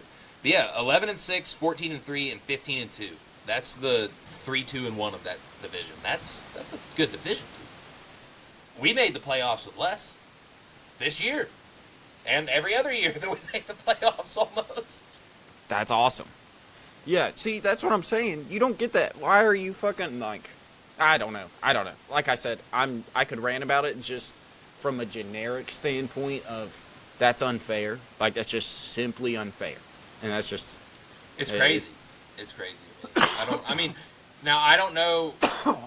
I don't work for the NFL. I don't know how they do tiebreakers. Now, if they, like... If they did it by seeding, they'd still have the same record as the Eagles. So I don't know if they would have got the first round bye anyway. Yeah, I don't know if they would have had it anyway, but the fact that they don't deserve to be a wild card team. Just a wild card team at 14-3. Yeah, that's just it. Yeah, if I had a 14-3 season, I'm thinking, God damn, we're pretty fucking good. I mean, and the Vikings are. They're pretty fucking good, but yeah. Like I'm saying, I am very impressed this season with the teams that have really came out and showed out. Like, yeah. The Steelers ended exactly how I expected them to. And the fact that in both of my fantasy leagues I beat them, I consider this, like, a very average year for them and a fucking great year for me. Like, I don't know. I'm just frustrated with them. But... Sorry, I'm getting sidetracked thinking about their fucking... Thinking about the Steelers. I'm thinking about them getting murdered Saturday, and I'm getting distracted. Honestly, I don't even want them to play the game. I don't either. Guys, save all of it. Because the problem is whenever they get destroyed, there's going to be a bunch of fans like us that are true fans that are going to be like, fuck Russell Wilson. I don't like these people. Mike Tomlin, who cares about a winning record? What? And that's why I stop everybody. I care about a winning record. I love Mike Tomlin. I don't care. Playoffs are cool. A winning record is really cool. Super Bowls are rare. So it's just it's hard to reach that, especially when you have the Chiefs in there, you know. Like, yeah. But yeah, there's just gonna be so much backlash from us fans. Yeah, 100%. And it could come from so many different sides that I don't want them to play. It save me a bunch of trouble. We have a goddamn bitter, angry fan base too. Sorry if there's any random person in Pittsburgh that hears this, but you know it. Us as a fan base, we need to get our shit together. But so does our team. We're all right. So. Our team does too. But yeah. But yeah, this fan base is incredibly spoiled, and I'm a part of the problem. I'm also incredibly spoiled. We're not used to bad teams. It just doesn't happen here. It just doesn't happen. It's it hasn't happened since we've been alive. I mean, it has, but when we were really fucking little, because Ben came in 2004, we were what, 7? I'm gonna be honest. The first core memory I have of the Steelers is the 2008. The Super Bowl. The second Ben's second Super Bowl. Yeah. Yeah. That's the my for them versus the Cardinals. I just can't. Yeah, it's the Santonio Holmes catch. That guy immortalized himself forever. I remember everything about that game too. Yeah, that game was fucking. Dude, James Harrison was a monster. The full field pick six. That was nuts. Where else are you gonna find a 380-pound man be able to run 100 fucking yards in under 10 seconds? I didn't at the time when I was a kid. I didn't realize how impressive that was, and then I look back on that clip now as an adult, and I'm like, dude, what the fuck? Yeah, and then just seeing this weekend where the one of the defensive linemen for the Ravens had a pick. And they tried running him back, and he said, the bus ran out of gas. The bus ran out of gas. He had the worst fucking slide I've ever seen anybody do in my life. I'm surprised he didn't lose both of his legs, dude, that fucking poor guy. Hell of a play. That was awesome. What a way to end your season, man. You're a nose tackle, and you get a fucking interception to end your season. Oh, dude, yeah. You know he got laid that night. That's awesome. Oh, he had to. Yeah, that's awesome. But yeah, we're stepping in against Lamar Jackson. He's if he doesn't win the MVP this year, what the fuck's the league doing? I don't like the Ravens. If that guy doesn't win the MVP, there ain't nobody paying attention. Yeah. Like you can argue Josh Allen all you want, dude. Lamar Jackson's fucking insane. He's a different cat. There's no other. Yeah, he's the most lethal quarterback all around that I think the NFL's seen. And he's evolved into full quarterback too, while still doing his running. While shit. still being a dual threat. While still being a dual threat. He's like he's a goddamn Swiss Army knife. And every tool on that knife is sharp as fuck. and this insane, dude. That statement, it is slightly biased because, like I said, I only remember going on 20 years of football, of professional football. But like, I've watched a lot of sports, and I watch. I mean, that's all childhood was watching highlights of professional athletes. Like, I've got 1 million cards. I've still got fucking probably 100 cards of professional football players. Like, I know my shit enough to know that even like the best of the best, the Joe Montanas, like, well, actually everybody agreed Tom Brady is the best quarterback ever. So like looking at Tom Brady, oh my gosh, Lamar is so much more skilled than he is. Like, all around athletically skill. Gifted. Yeah. Yes. Yeah, 100%. Yeah. Somebody can argue with us if they want to. They can argue with a fucking wall. That guy's nuts. He's impressive. No matter what, he is somebody that you know for sure would be a professional athlete at almost any level, almost any sport, I think. Like, yeah, he's one of those guys that you look at and it's like, if sports weren't around, what the hell would he do? I'm sure he has. Honestly, I'm sure he has other talents, but if athletics weren't a thing, like, that'd be a waste of a human right there. Not him, but like, if athletics weren't a thing, if athletics weren't a thing, that would be a waste of his abilities for sure. Because that he's different, dude. He's just a different cat. I don't know. I don't want the Ravens to win a Super Bowl because I'm a Steelers fan. I don't like the Ravens. Fuck the Ravens. But I want the Lions to win. I do too. I want the Lions to win this year. Let's go Lions. Because I know we ain't doing it. Nah. I'm usually a when we lose. I'm usually a Bills guy. But no. I'm just rooting for the Lions because they haven't won shit. I like peace. I like not crime, so I want that city to do be a little better for at least a year. Turn Detroit around. Yeah. One Lion win at a time, baby. Let's go. Yeah. We get those pitchers cracking. Yeah. Oh, shit. Well, just because it's coming up, I don't know if anybody's paid attention. If you guys have not paid attention, back in... It's 180 days from, so like probably September, October, the Federal Trade Commission, I don't know whatever 180 days is from like next week or a week from now. The middle of January, let me start with this. 6 months-ish? Six, give or take, yeah. Maybe it's not 180. I thought the law was 180 days, but maybe it's not. Well, I had read this thing, now I need to double check it. But it was basically that come mid-January, there is a law passing to where any service that we pay for, like monthly service, let's say, so the most common ones right now are streaming services, cell phone plans, or automated cell phone plans, things like that. We all know how hard it is to cancel your membership or whatever. Now there has to be a one-click to cancel button. So, like, we all have to have that option of, you know what, I'm tired of fucking paying for this. I don't want to have to email them, give them a reason why, wait for a reply, get it approved, you know, which can either never happen or take a couple weeks or just be, you know what, be annoying whenever you're paying for a service. You should have the right to cancel it or use it on your whim. So the Federal Trade Commission, I thought back in September, October, had passed the law that, or passed something that said that this one-click to cancel button was had to come into play, and mid-January is what I had read. I think you're right. I'm pretty sure that's right.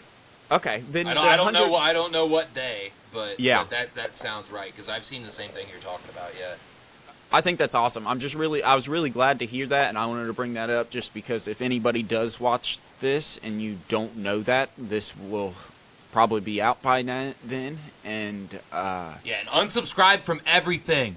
Everything you have. Everything, including this podcast. Get rid of it. We don't need it. Yeah, we're on YouTube for free. It's fine. Yeah. It's. Just watch the ads that we don't get anything from. As somebody that is just freaking constantly frustrated with the influx of advertisements and the constant cookies that you have to accept so that this site can read what you're doing on other sites and applications. Yeah. And then just share the information. Like, Google and Facebook are best of best friends, and it's the most frustrating thing to me in the world because I am not looking up stuff on Google that I want to watch or read about on Facebook. Like, my Facebook, I like to be either completely stupid and funny or very educational towards, like, economics, politics, things that actually impact me or that I have an interest in. And it ends up becoming just a complete washout of very random Google ads and products that, like, I just heard about, so I'm just trying to see, whatever it may be. It's just very frustrating. So to hear and to know that this cancel button's coming soon, I'm excited to see. Hopefully on the streaming services is where I'll see it first, just because that's what I'm most commonly on. And I will give an update whenever that comes out, if it comes out, I guess, just to let everybody know that it works or not.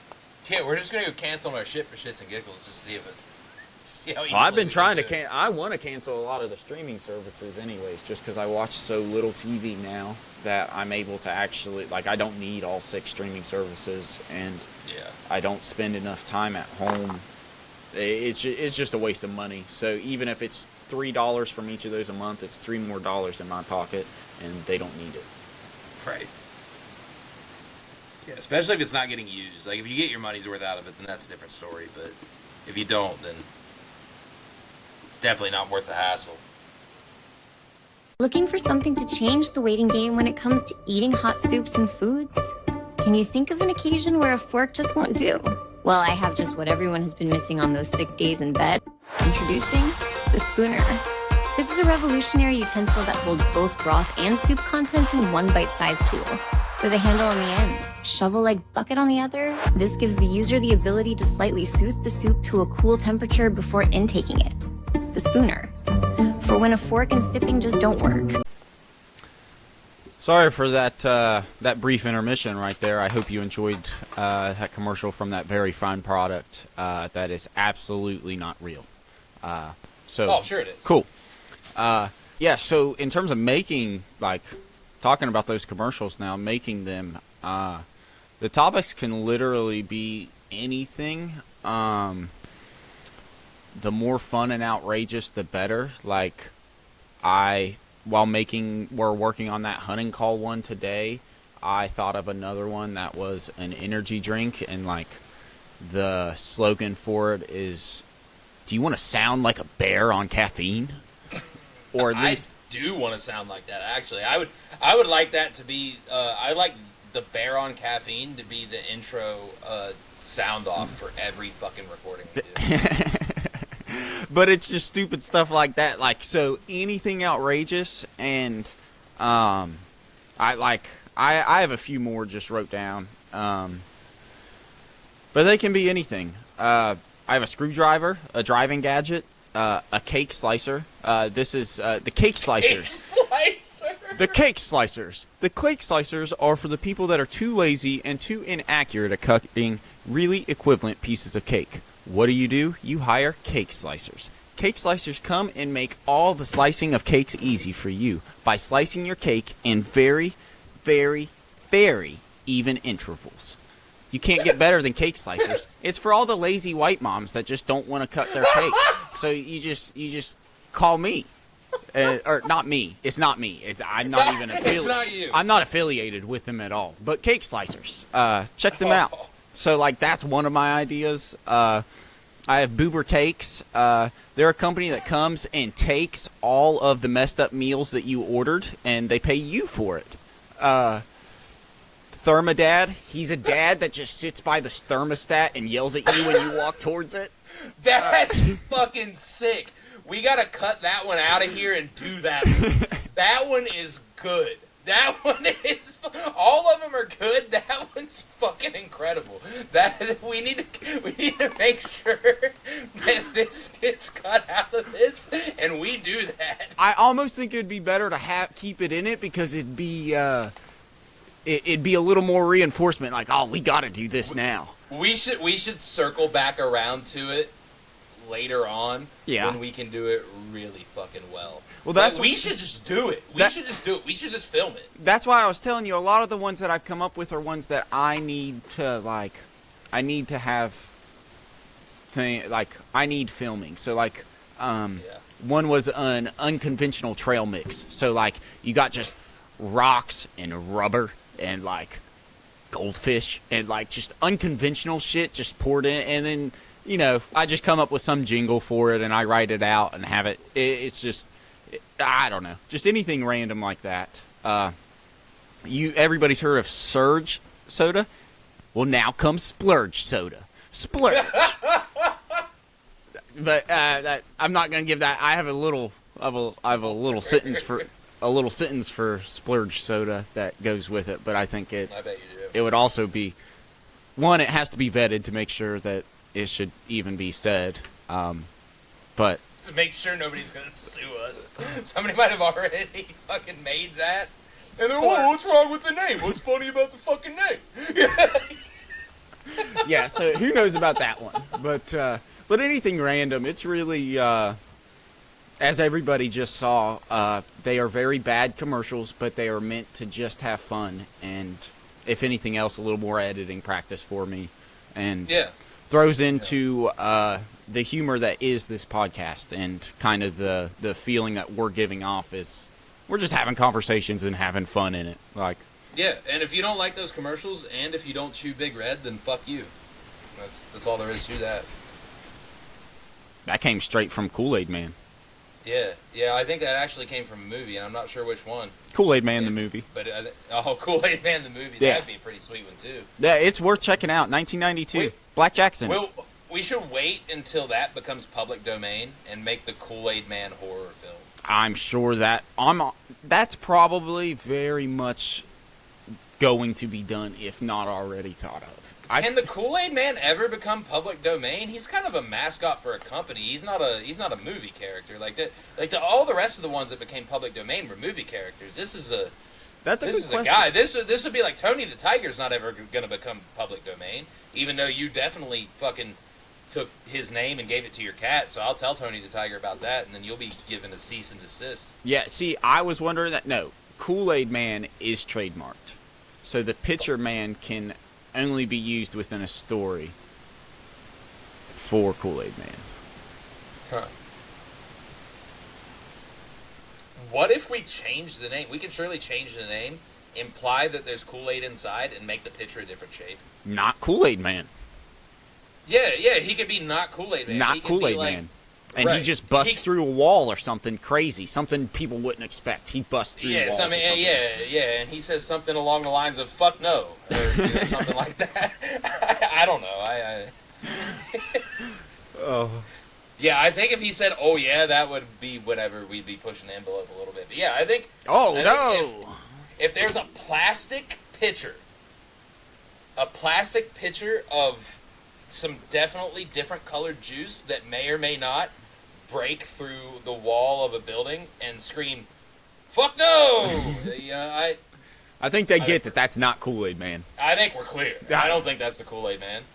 You gotta make him a different color too. He can't be red. The problem is Kool-Aid is every color. Let's make him maroon. Just slightly off red. He's just a big ass pitcher of blood. I just want to make him great value brand Kool-Aid. I want to knock it off just enough to not get sued, but like enough to piss Kool-Aid off. We could be the mascots for great value brand Kool-Aid. Like Walmart could put us on the great value brand Kool-Aid packs. Oh yeah, I right here. Us with Mr. Pitcher. I'm literally drinking the blue raspberry Kool-Aid right now. Me too. Oh wow, you got the tall cans of Kool-Aid. Mm-hmm. Well, that's cool. They don't fit in my cozy, but I got the cozy on because It's cozy. not Kool-Aid doesn't pay me enough. Yeah. At all. Yeah. Well, not Kool-Aid has to be cozy. You can't not like. It's not meant for you. It's meant for them. Make them more comfortable before they go down. That is true. Yep. Yep. Fucking cool. The not Kool-Aid man. That's a top tier idea. This is just random, but this is also not the Kool-Aid man. Did you see that fucking Justin Trudeau is stepping down as Canada's bitch? Wait. You mean to tell me that Justin Trudeau isn't the Kool-Aid man? He's not the Kool-Aid man, and he's also about to be not the Prime Minister of Canada. So it makes no sense what he's doing with his life. Makes no sense. Bullshit. Yeah, I know. You only have those two options. And he's choosing neither of them. It's really upsetting to me. Well, it's actually making me really happy. I've seen a lot of jokes about Canada becoming the 51st state now. Which, I'm going to be honest, part of me wants us to become like,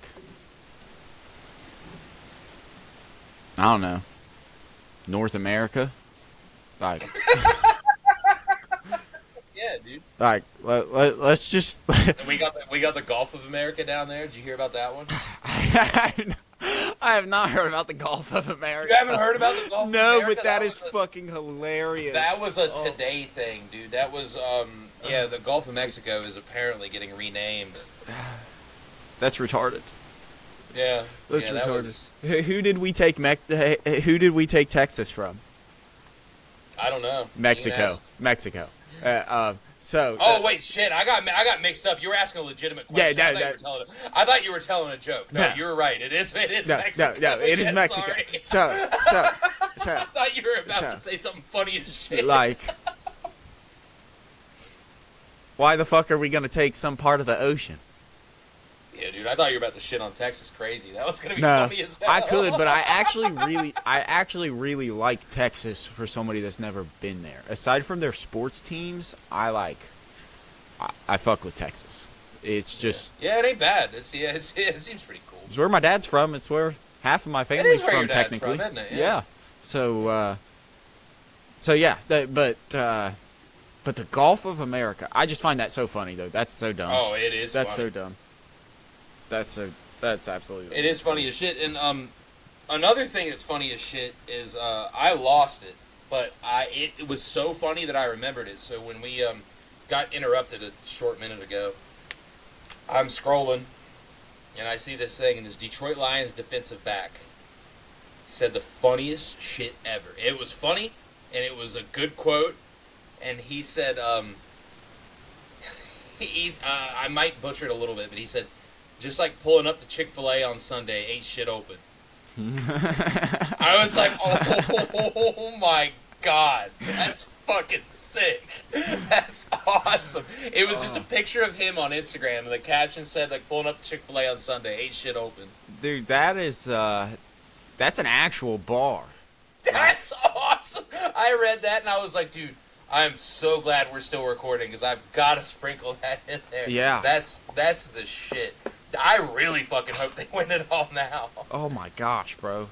The only way that I hope the Lions don't win it all is if they are playing against the Steelers. But the Steelers are getting bounced first round. So yeah, we're done. Honestly, I'm excited for football to be over. I want to go golfing. I want to start being outside. I want to play some pickleball, just go on some walks. Fucking. I'm ready for some warm as well. I'm ready to go. I guess it doesn't apply to everybody, but I'm ready to go to the ballpark and watch some baseball too. Yeah. Not on TV. I'm ready to go watch it in person. Fuck watching baseball on TV. Yeah.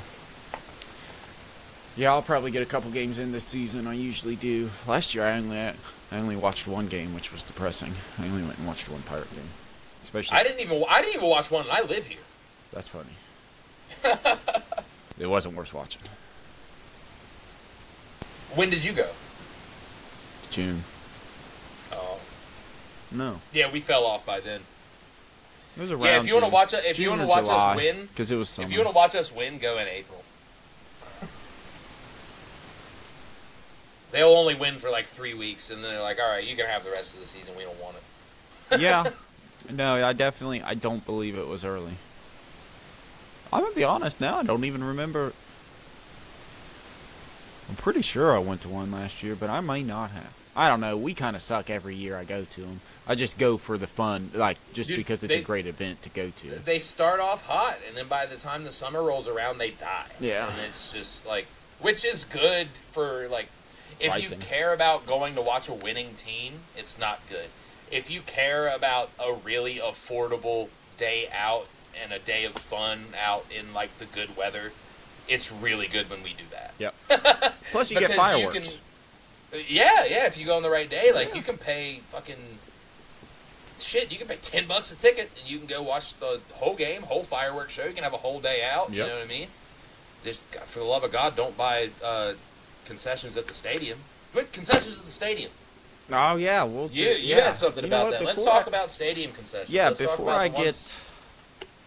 Yeah, I'm glad you said that, because I was totally... I'm glad I said that, too, because I got some fucking grievances to air out as I spill drink all over my fucking computer. I was getting, off the topic of sports, transitioning into other things, but yeah, I don't know if anybody else has seen it, but the Pheonix Suns recently announced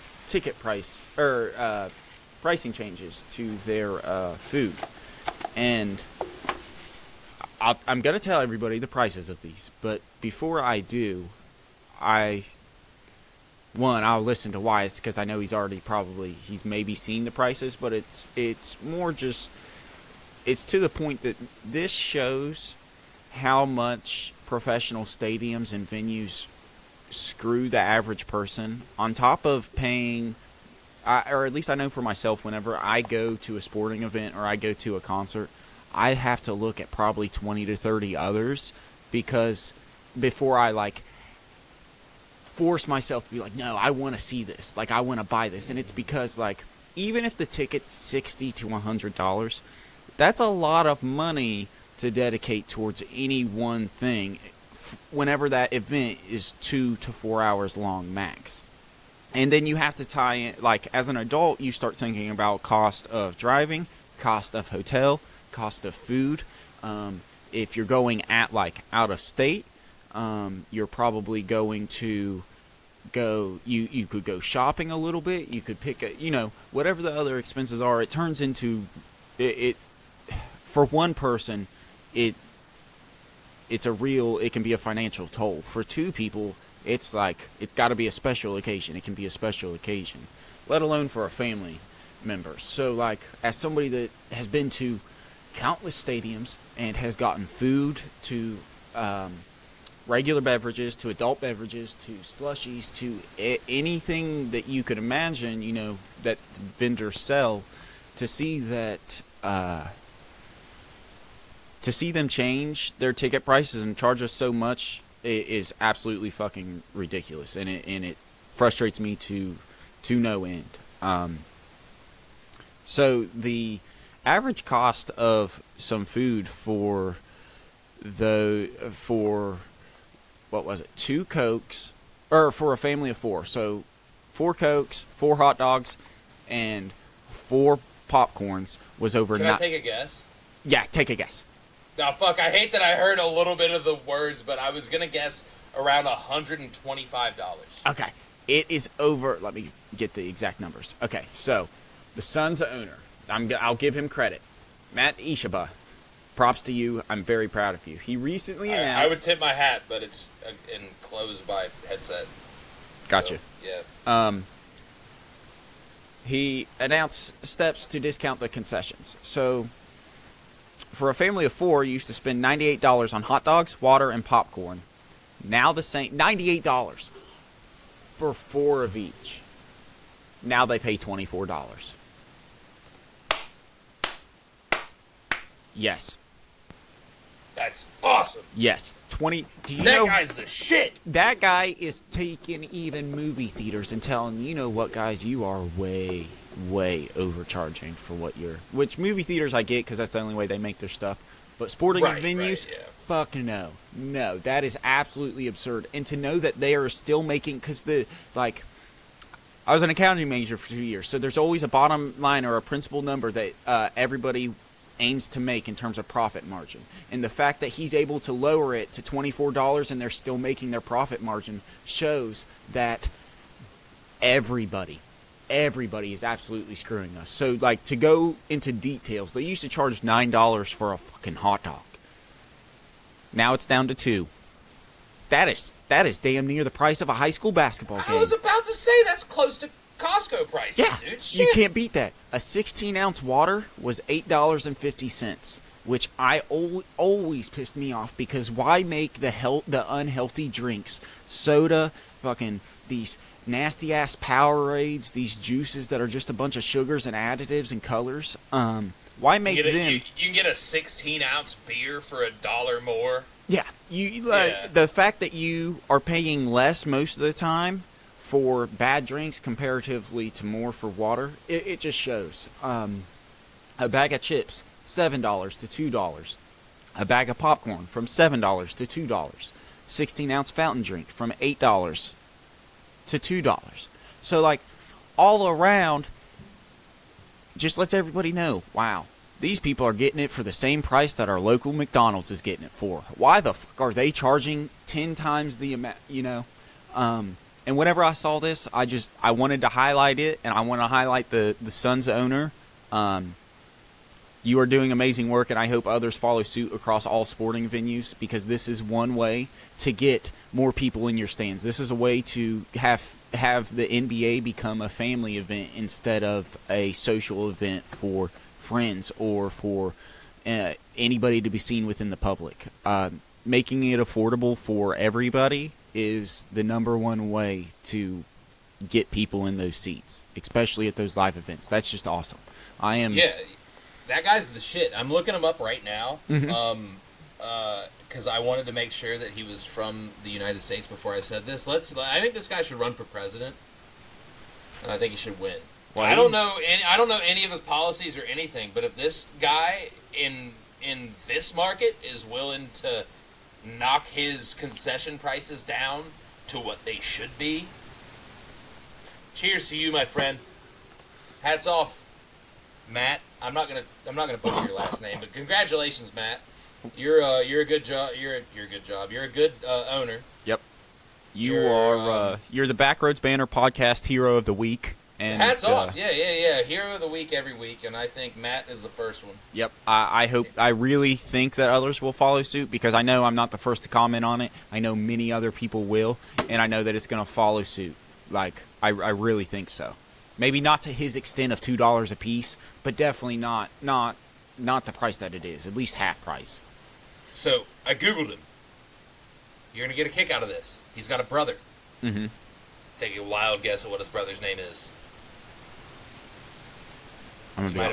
You might have met this guy at your yearly convention. Oh, Justin Ushabon? Yeah! Oh. Yeah! His brother's name's Justin. Let's find out what he does.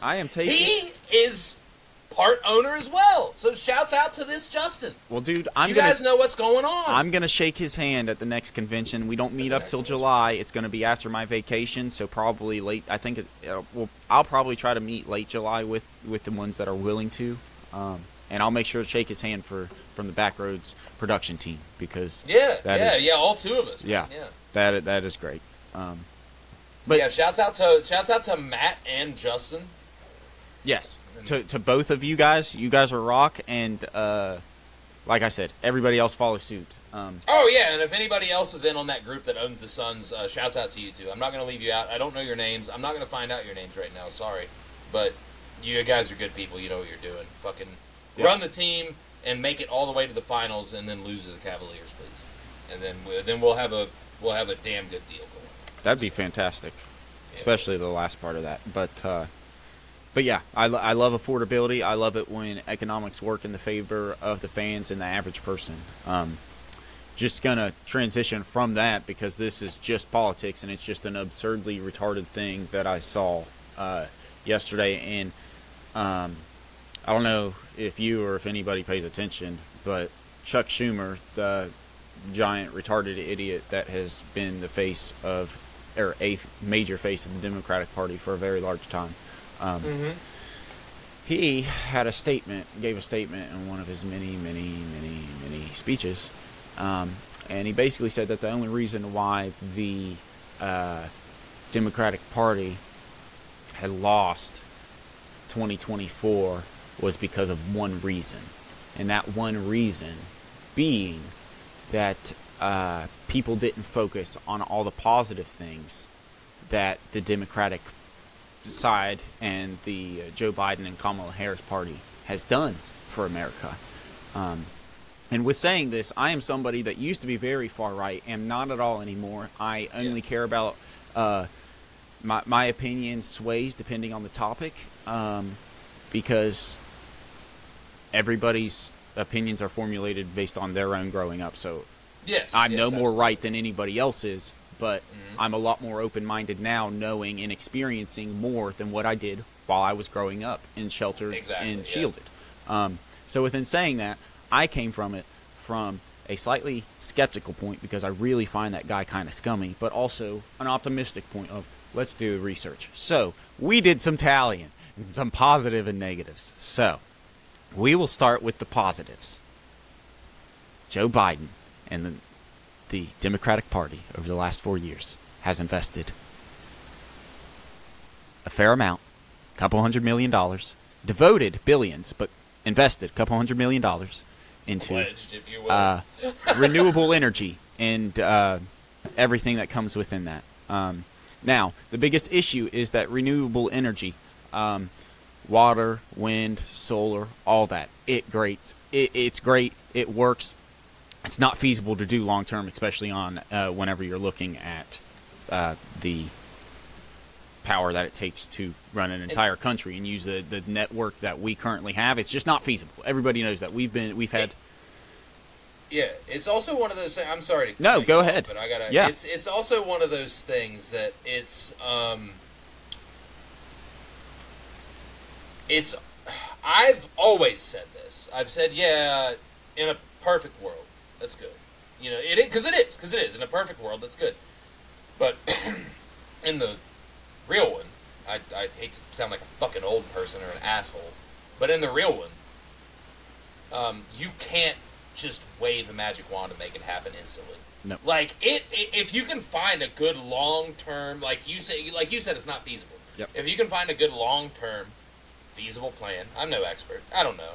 All I do know is that it is too new to make it everything. Yep. It's too new to shift out what we were using and use this new thing immediately. Yep. I'm all for it. I'm all for it long term. If it's better for us, if it's better for everybody, I'm on board.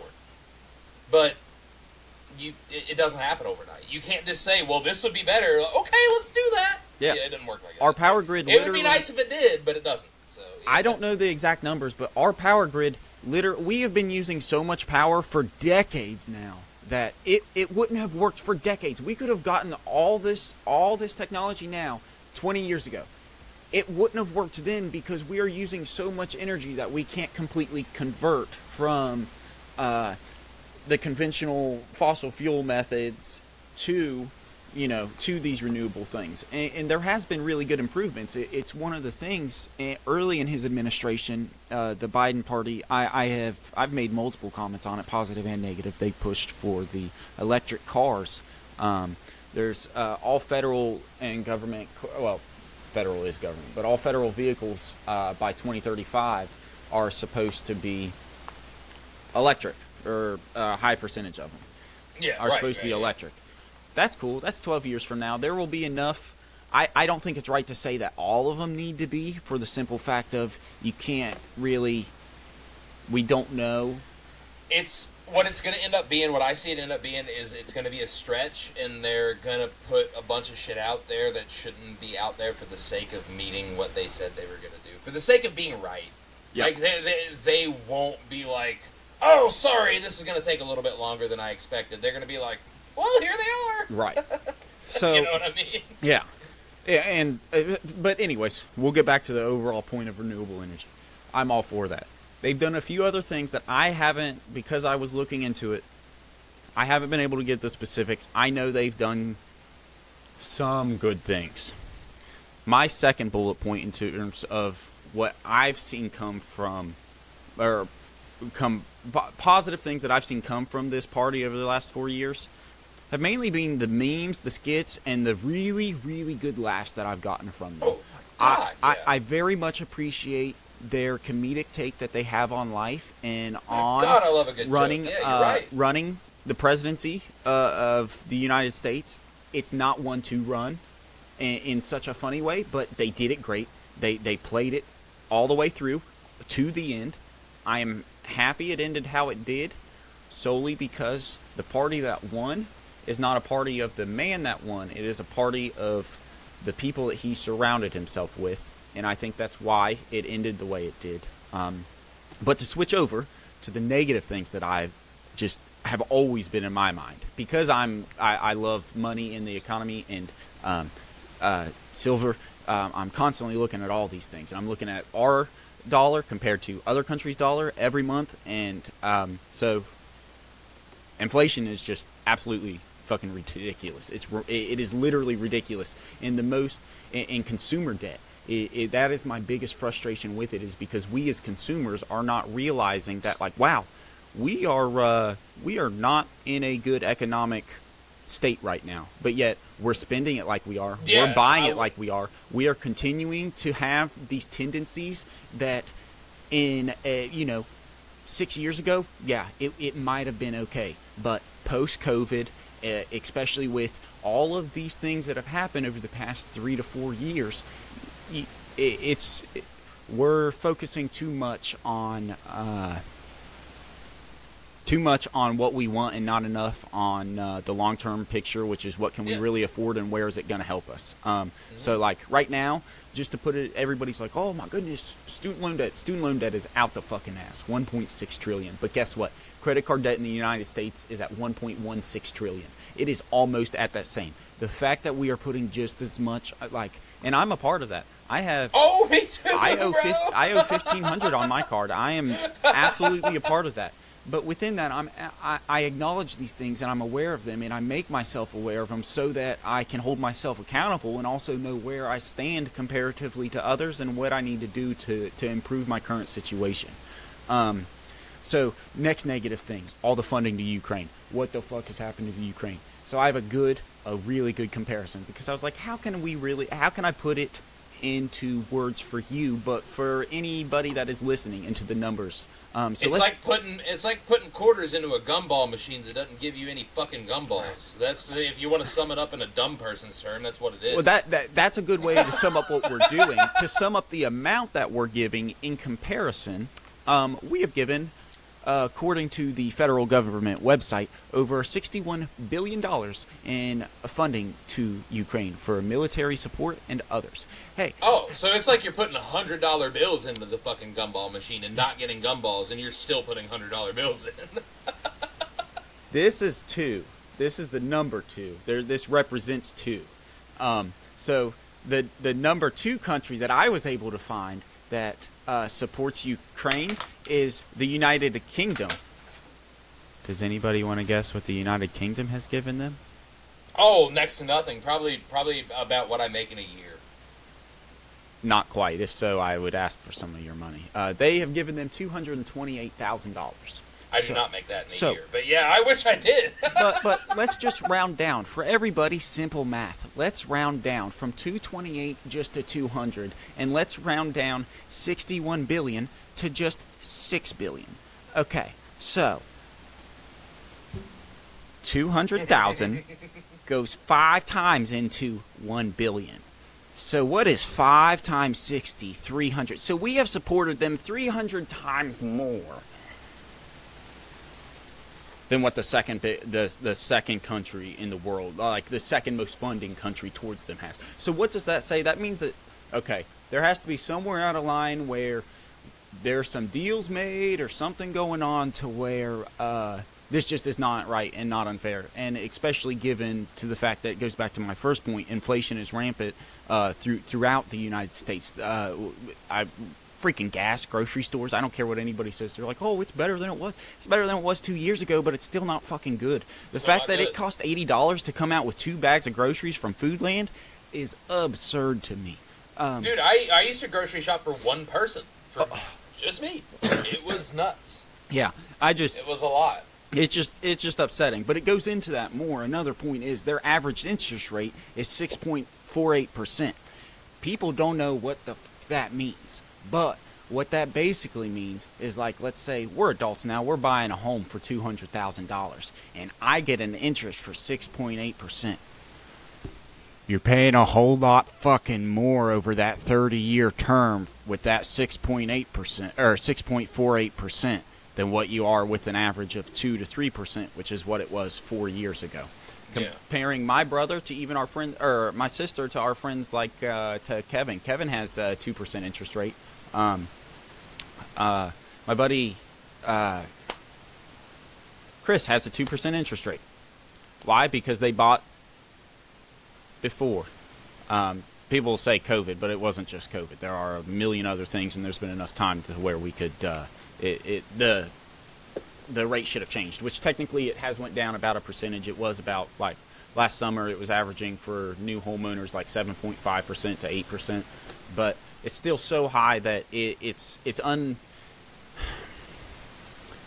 unfeasible for anybody that has any type of actual consumer debt to be able to make a large purchase such as a home or a big lively purchase like a home. Yeah.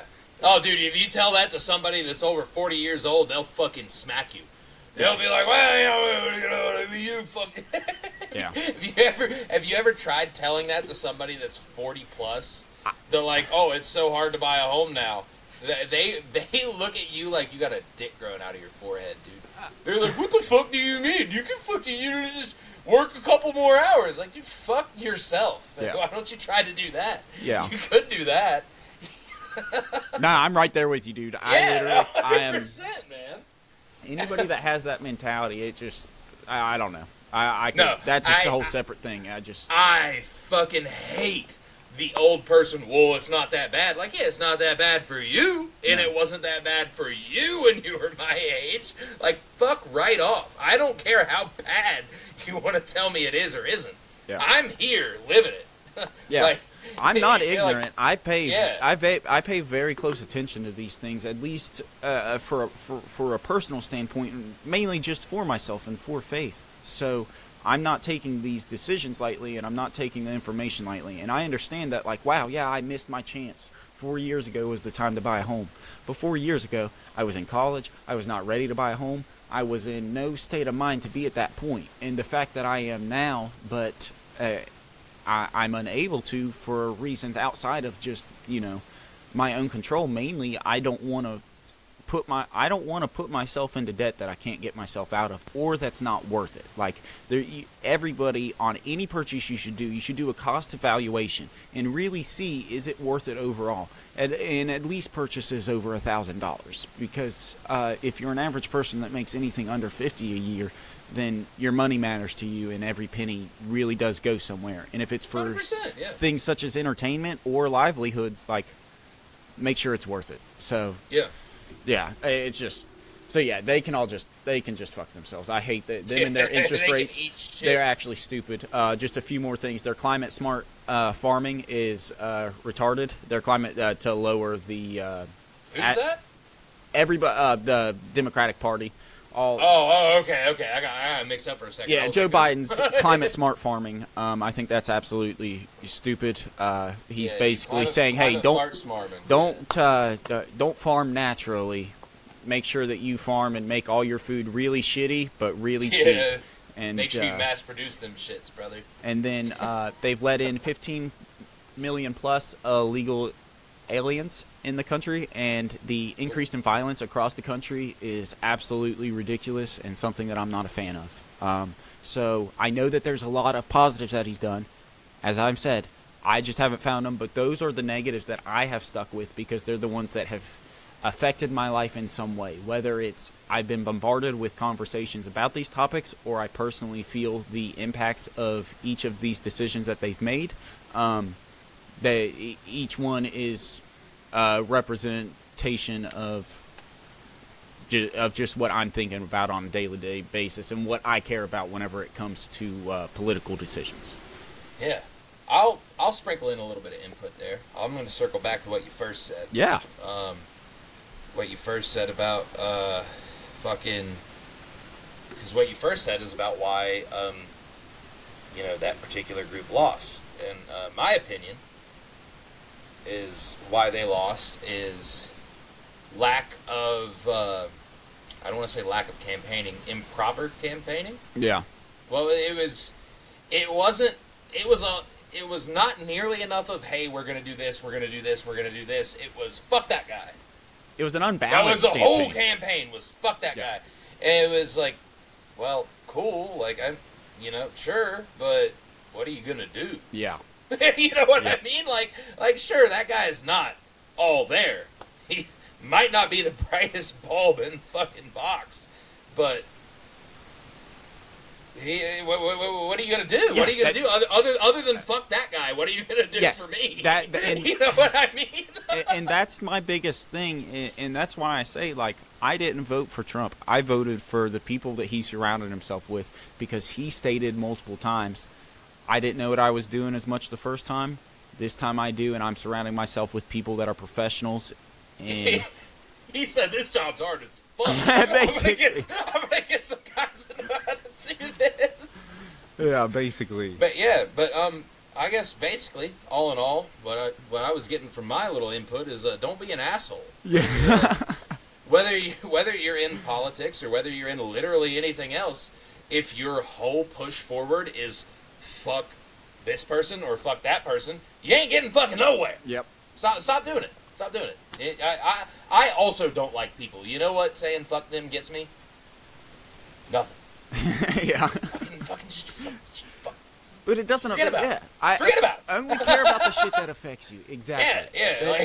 And that's the difference between, we were talking about, I wasn't an adult until I was 21 earlier. Like, that's the difference between me now and me when I was 21. Like, it was more like, okay, I can stop caring about the things that don't actually affect me. Even if they upset me, they don't affect me. So why am I putting effort or thought towards it? It's really just a waste of time. Yeah, that's awesome. Well, we can probably finish up here soon. I've just before we go, I just want to ramble off a few more things that are just stupid just in the podcast, and we can I would love it. Have at it. I have one more thing, actually. I have one more thing, but you go with yours first. Okay. Well, the first thing, what happened to NFL players that had pride in being professional athletes and being the best? It absolutely upsets me that there are multiple professional athletes, football players specifically, that had the potential to break records, and whether it is the player themselves or the organization that had chose to, the fact that they did not play and did not receive the option to beat those records is absolutely. Are you talking about absurd. the Dallas Cowboys? My mind actually specifically goes to Saquon Barkley, but okay. His rushing record, he could have beat it. He said fuck the rushing record. I can kind of get that, but I was talking about. Again, I hate to cut you off, but that just kind of reminded me of something of, it was a comparison I saw today about how the Dallas Cowboys actively, I didn't read into it, it could have been complete bullshit, so don't, nobody listen to me, but the Dallas Cowboys actively, like, pulled a player so he didn't get, like, a fucking $300,000 bonus for a certain stat or something like that. Yeah, it was Cooper Rush. Meanwhile, the Tampa Bay Buccaneers fucking made it a point to get Mike Evans his 1,000 yards so he could get his $3 million bonus. Yep. Seeing that is a reason why I wanted to make this a point at the end, and I didn't specifically say Saquon, and I transitioned it to Saquon's. I don't understand either. Stop being a pussy. I don't care. You can own the record, and how cool would it be to have the NFL rushing record and a Super Bowl? Get the record, pass it off to your boys. Yeah. Get your record first. But I agree with you. But that just goes back to go get your record. Second one, basketball shoes overall, the designs of them, most of them are whack. They are junk. I cannot stand them. They give them to too many people. I understand that there are a million basketball companies now. You have to have a face of each. It's cool to just give it to somebody that's in the NBA. There are too many shoes available to people. They are throwing them out way too often. Basketball shoes are uncomfortable. As an adult, as a child, I wore basketball shoes from the time I was 5 until I was 18 years old. I had 3 to 5 pair every single year.